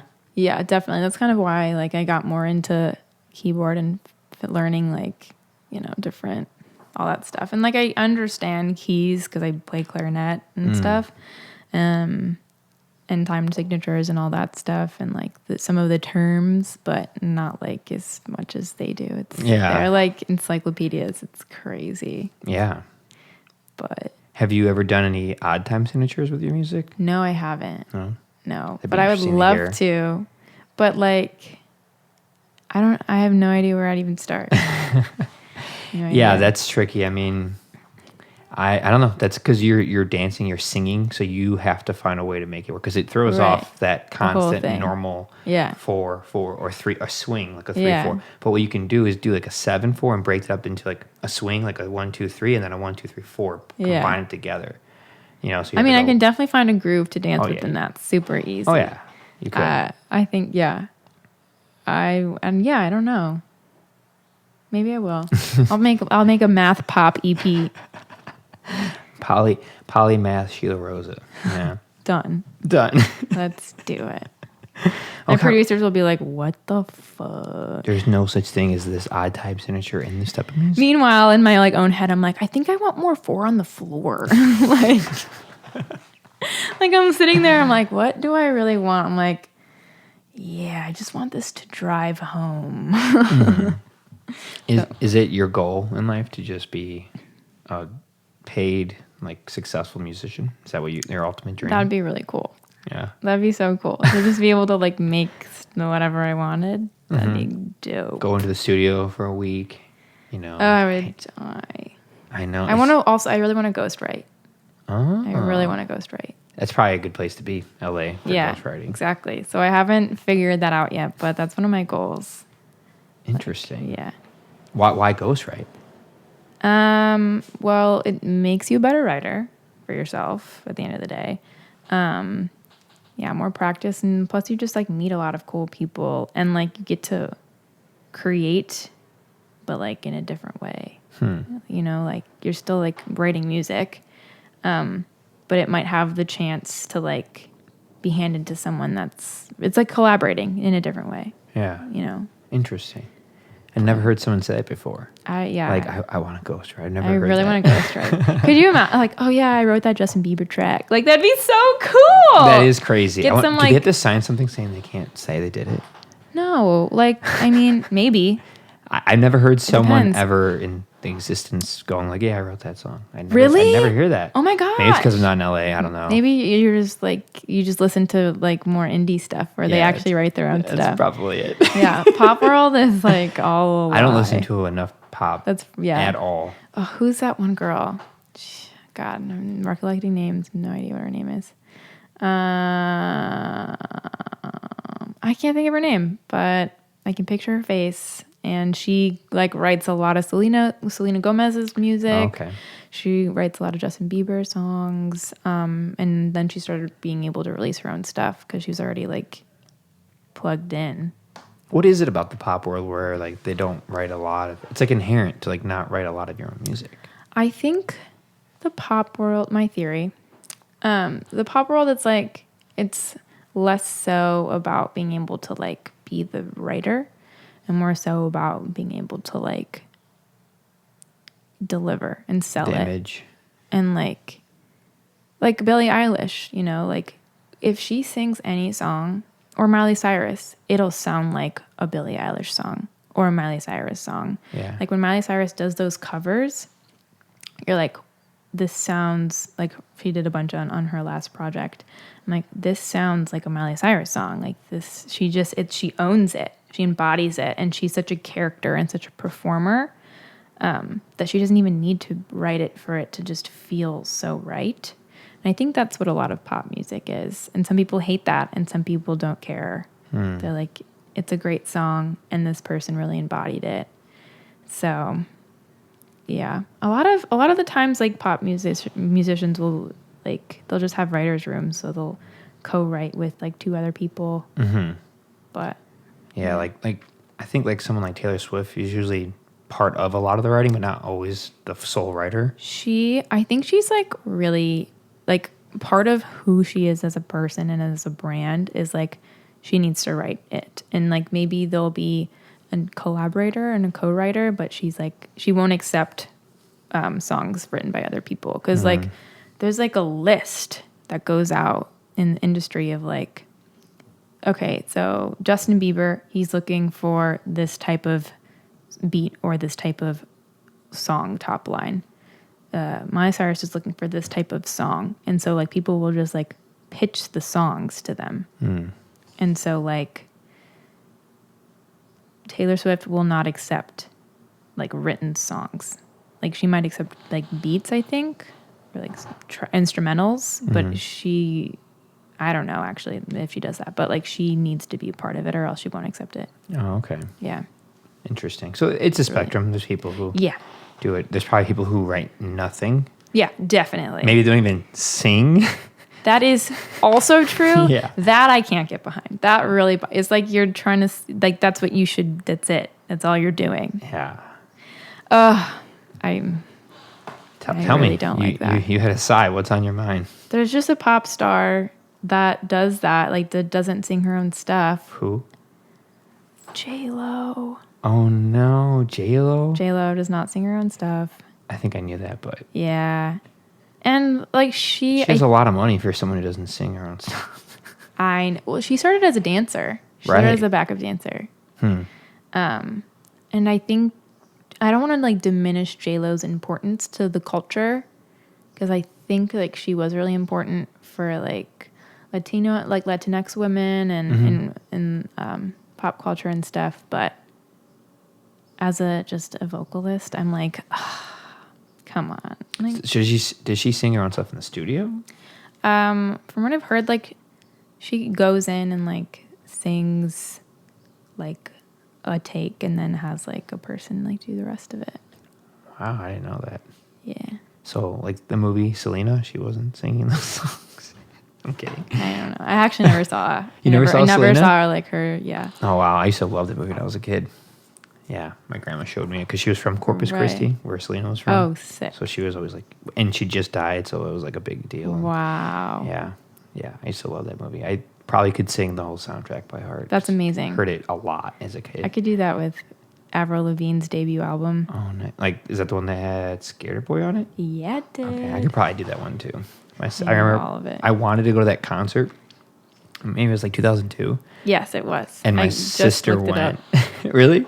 My sister went with her friends, and I was jealous I couldn't go, but I was too embarrassed to say anything because I was like 12. Yeah. I was like the only boy that'd be there, and I was just like, I want to go. But I love her. I want to go. Yeah. That was my first, like, CD I ever owned. Really? That and, like, an Aaron Carter. The party one? People all around the world, come get it. Everyone will sing so. Yeah. Aaron T is in the house. Come get it. What? I think he was, like, my sexual awakening. I was like... He was mine, too. Amazing. I was, like, in, like, kindergarten or something, and I was like, wow. Like, I was, like, looking through, like, the books that come with CDs, and he was, like, swimming with dolphins or something, and I was like, oh, my God. That's so funny. So you were like, hi, Aaron. 6? My favorite color is blue. That's so funny. Aaron Carter got you. Britney Spears got me when her... I wanted to be her. Hit Me Baby One More Time. Yep. I think that came out when I was in 3rd grade, and the boys were looking at the CD in the back of the bus, and a picture in there, I think they kind of show like her bra strap. She's and you're like... kinda, yeah, they were older. I was like 9 and they were 12, so they were saying stuff I didn't know what it meant. Yeah. And I'm just like, what is this? Like, I can't look at that. What is that? They didn't even show anything. I think you just saw like a bra strap. Right. You know, and I was just like, who is this person? And then that song came out, and my mom wouldn't let me listen to it, you know. It was amazing. Oh my God. That was really intense in like 1998 when it came out, or 99, whenever it came out. I was like, I remember in 1st grade, I had like my bus buddy, like in the mornings. Her name is Stephanie, and she like had this magazine when I got on the bus one morning, and it was like Britney Spears and Justin Timberlake dating, and I was like, wow. Like, I had no idea what like anything was, but I'm like, this is really important. Like, it was my world. It was a lot of people's world in those days. It was, the internet wasn't what it is now. You got your information from there, and that was like your reality. That was it. Yeah. You know, it wasn't so fast paced. Now, the internet's a weird place, a very weird place. So weird. I'm like thinking about my like nephew growing up, because he's about to be 7. And he's just grown up with like YouTube and the internet as part of his reality. And it's like, I wonder how much that just like shifts your view on what reality is. Like, they don't know anything different than like the videos and stuff. Like, we'd be like joking around making videos, like being goofy, and at the end he'd be like and subscribe. And I'm like, whoa, you're 6. Like, it's weird. What? It's not even like shifted. It just is. Like, that is the reality. Right. It's like, it shifted from us.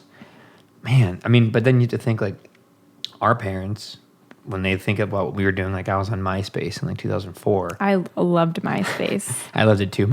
I loved my theme song. It was The Quiet Things That No One Ever Knows by Brand New. I don't know that. Oh, I used to love it when people would go on there. And I'd always just switch it up, but that was like my main one. I had like the playlist, like you could get the code. The playlist, the code, and the top, you used to do top 4. Oh, yeah. Top 8 friends, and they made it like top 16. And I'd always make it top 4, and people would be like, why can't I be your top? Like, being your top is like, it's only 4. I mean, I can't. I only can fit so many. I'm sorry, you're just not cool enough. God, MySpace. And I'd find all those like stupid like quotes that like blinked or whatever, like funny things. I'd have like a really long page. It was really obnoxious. People were really creative with that. People who were like a little bit better with coding or HTML, they would like do it. They would alter the way it looked, and it was a little bit more modular, if I remember correctly. You can kind of change it up a lot. Yeah, you could. Whereas Facebook is a little. It's like the same for everyone. I can't stand Facebook. I can't either.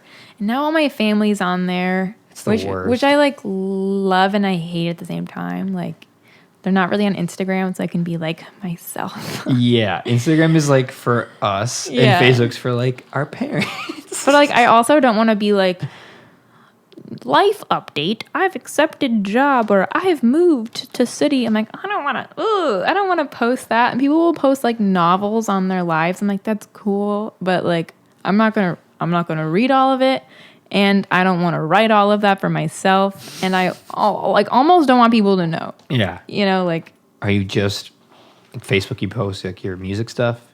Instagram is more of like your thing and like that's it? Do you do anything else? Yeah. Instagram is definitely like my jam. Like I vibe with it the best. Facebook, I barely even post about my music stuff. I hate it so much. Yeah, me too. I'm like I'll out of there. I have to force myself to be like, promote your video, Rachel. Like maybe something big. Like if your EP comes out, you put it there. Yeah, I'll post on it just so like my mom and like my aunt will see it. Mm-hmm. It's really for my family. Exactly. That's what I post on there. I love Twitter, but like oh, you're a Twitter. In small spurts. I'll have like spurts where I'll like post like 20 times in a day. Not that many, but like a lot of times in one day, and then I won't like look at it for like 2 months. Is it under your It's Shi la Rosa. Shi la Rosa. Yeah. But I post like weird stuff on there.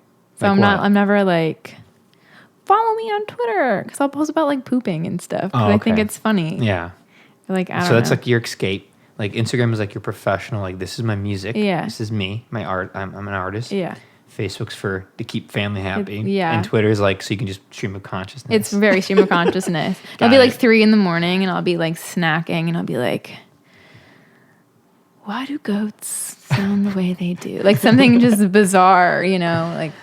And I've been really obsessed with TikTok lately, but I hate making them right now. But I want to like get out of my head and just start making TikToks. I know nothing about it. It's a wormhole. I think that you'd become obsessed with it if you'd started. It's probably why I stay away from all of it. That's why I stayed away from it as well, but I am no longer away, and I am now obsessed.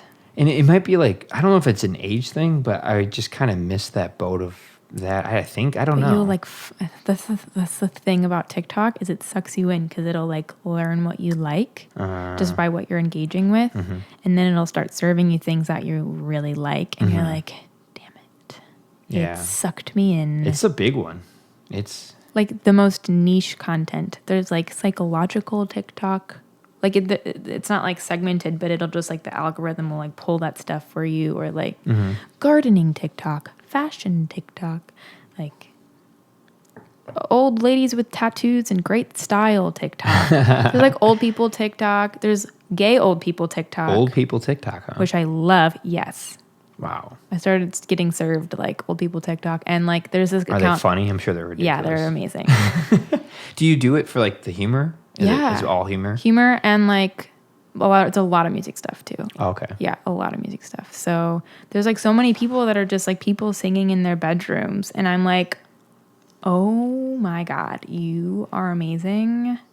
It like is almost soul crushing because like they're so good. Like, wow. And they're just like a teenager in their bedroom. And then they get discovered, which is so cool because the algorithm, like the way it's designed is designed to just shoot people that are doing good stuff consistently out into the world. Yeah. A friend of mine's girlfriend did like a couple videos.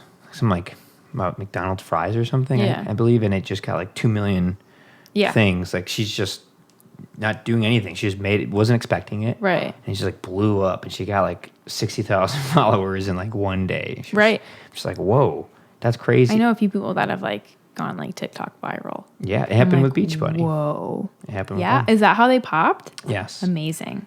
I remember reading an article about it. Something like, and I'm paraphrasing, but I believe like 78 million tags or something, and like 475,000 Holy videos shit. were remade out of it. Like That's 500,000. amazing. Yeah. I think Prom Queen. Yeah. Wow. I'm just like, whoa. That makes sense. That's so cool. Yeah. It's crazy how that happens. Right. Yeah.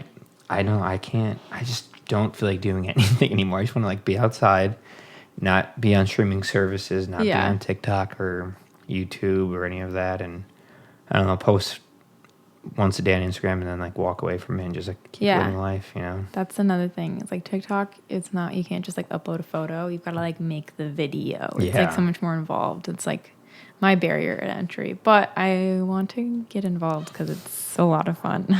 So that's your next endeavor is Yeah. Shi la Rosa TikTok? Yeah. Do you have an account? I have an account. Okay. There's like 2 videos. I don't like them, but so don't look.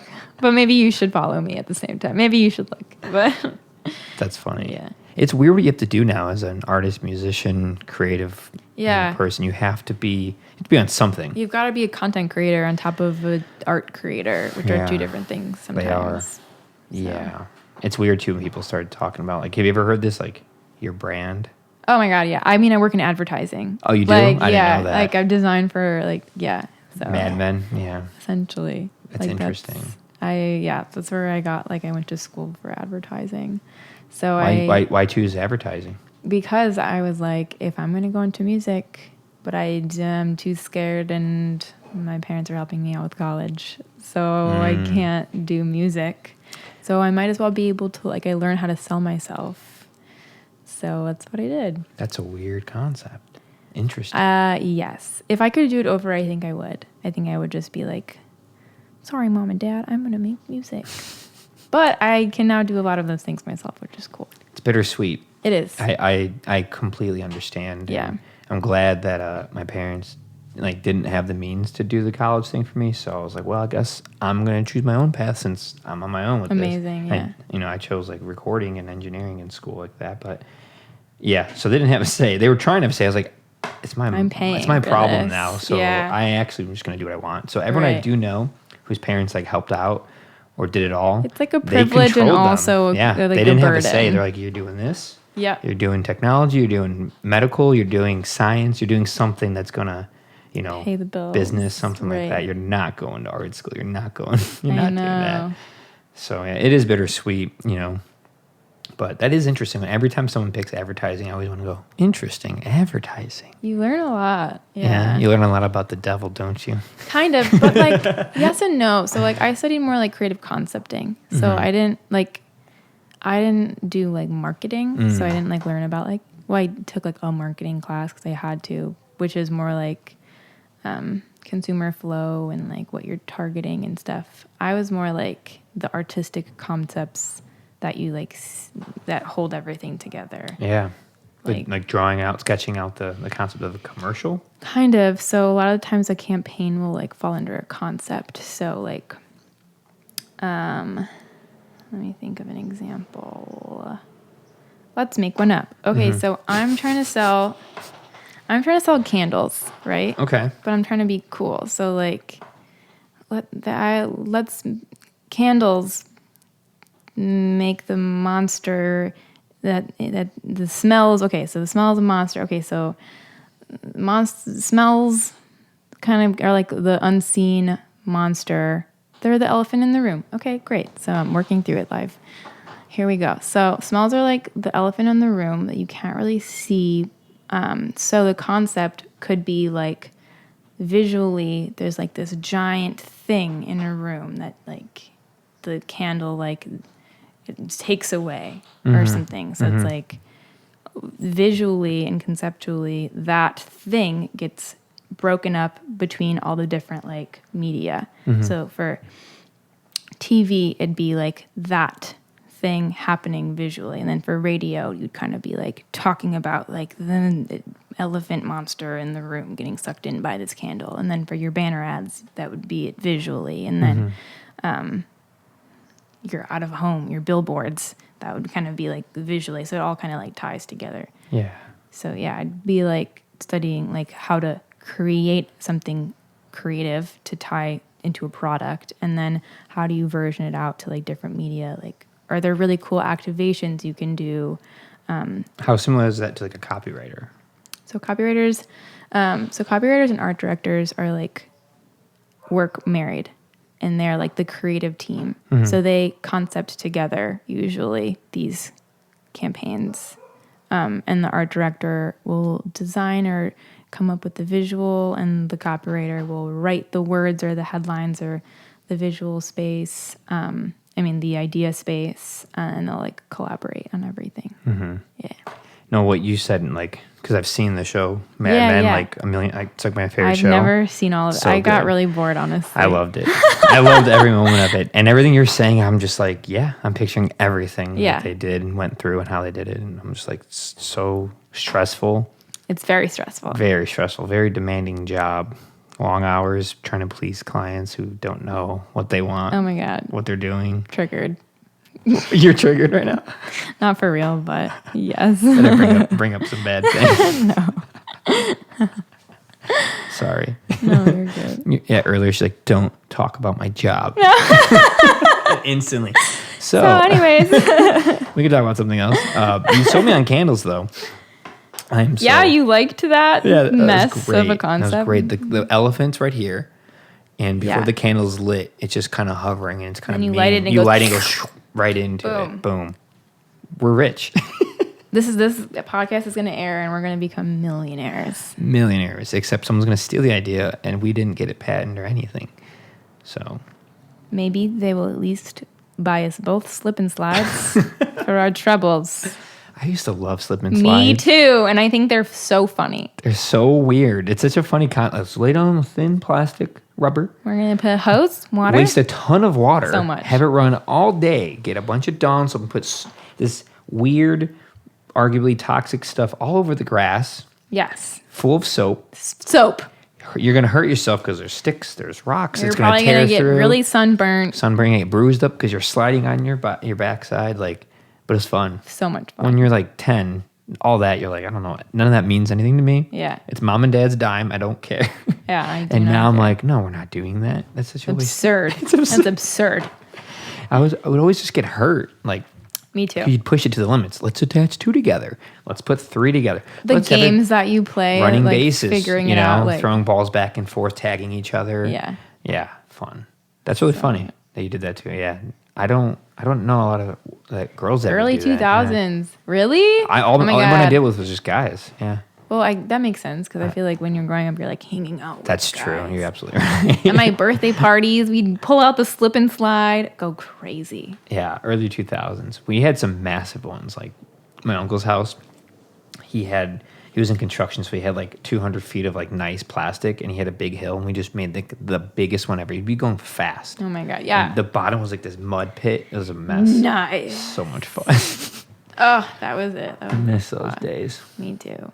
I used to like fantasize about filling like pools up with Jello when I was little. I feel like that's like an early 2000s thing. That'd be a good music video for you. I have talked about this. Really? With my friend. Yeah, like when we were concepting for my new video with Jimmy, we were just sitting down. We're like, Jello pool. So we like literally looked up how to make a real life Jello pool, and like it has to be the right temperature outside. Like there's a lot that goes into it. So temperature. I didn't even think about. We were very serious about like making a Jello pool, and then it didn't happen. Sounds expensive. Yeah, that's probably why we didn't do it. Like thousands and thousands of dollars. Like whoever did it, like was really saving up for this Jello pool. Or like a pudding pool. I want like red Jello, and then I want to like dive into it and be like stuck. You know? Pudding would be a little weird feeling. Like I don't want like chocolate all over me. But the vanilla one though. No. The answer is no. I haven't had pudding in a long time. Maybe I should get some. You should. There's a really good pudding place on State Street in like Madison, I think. Magnolia pudding. They make great banana pudding. Ooh. Really, like homemade Yum. in shop. Homemade is where it's at. It has chunks of banana in it. It's so good. Let's go. I don't even know it's open. I hate like not knowing if things are open or not. Right. That's how I feel in about coffee Chicago, shops. most things are. Yeah.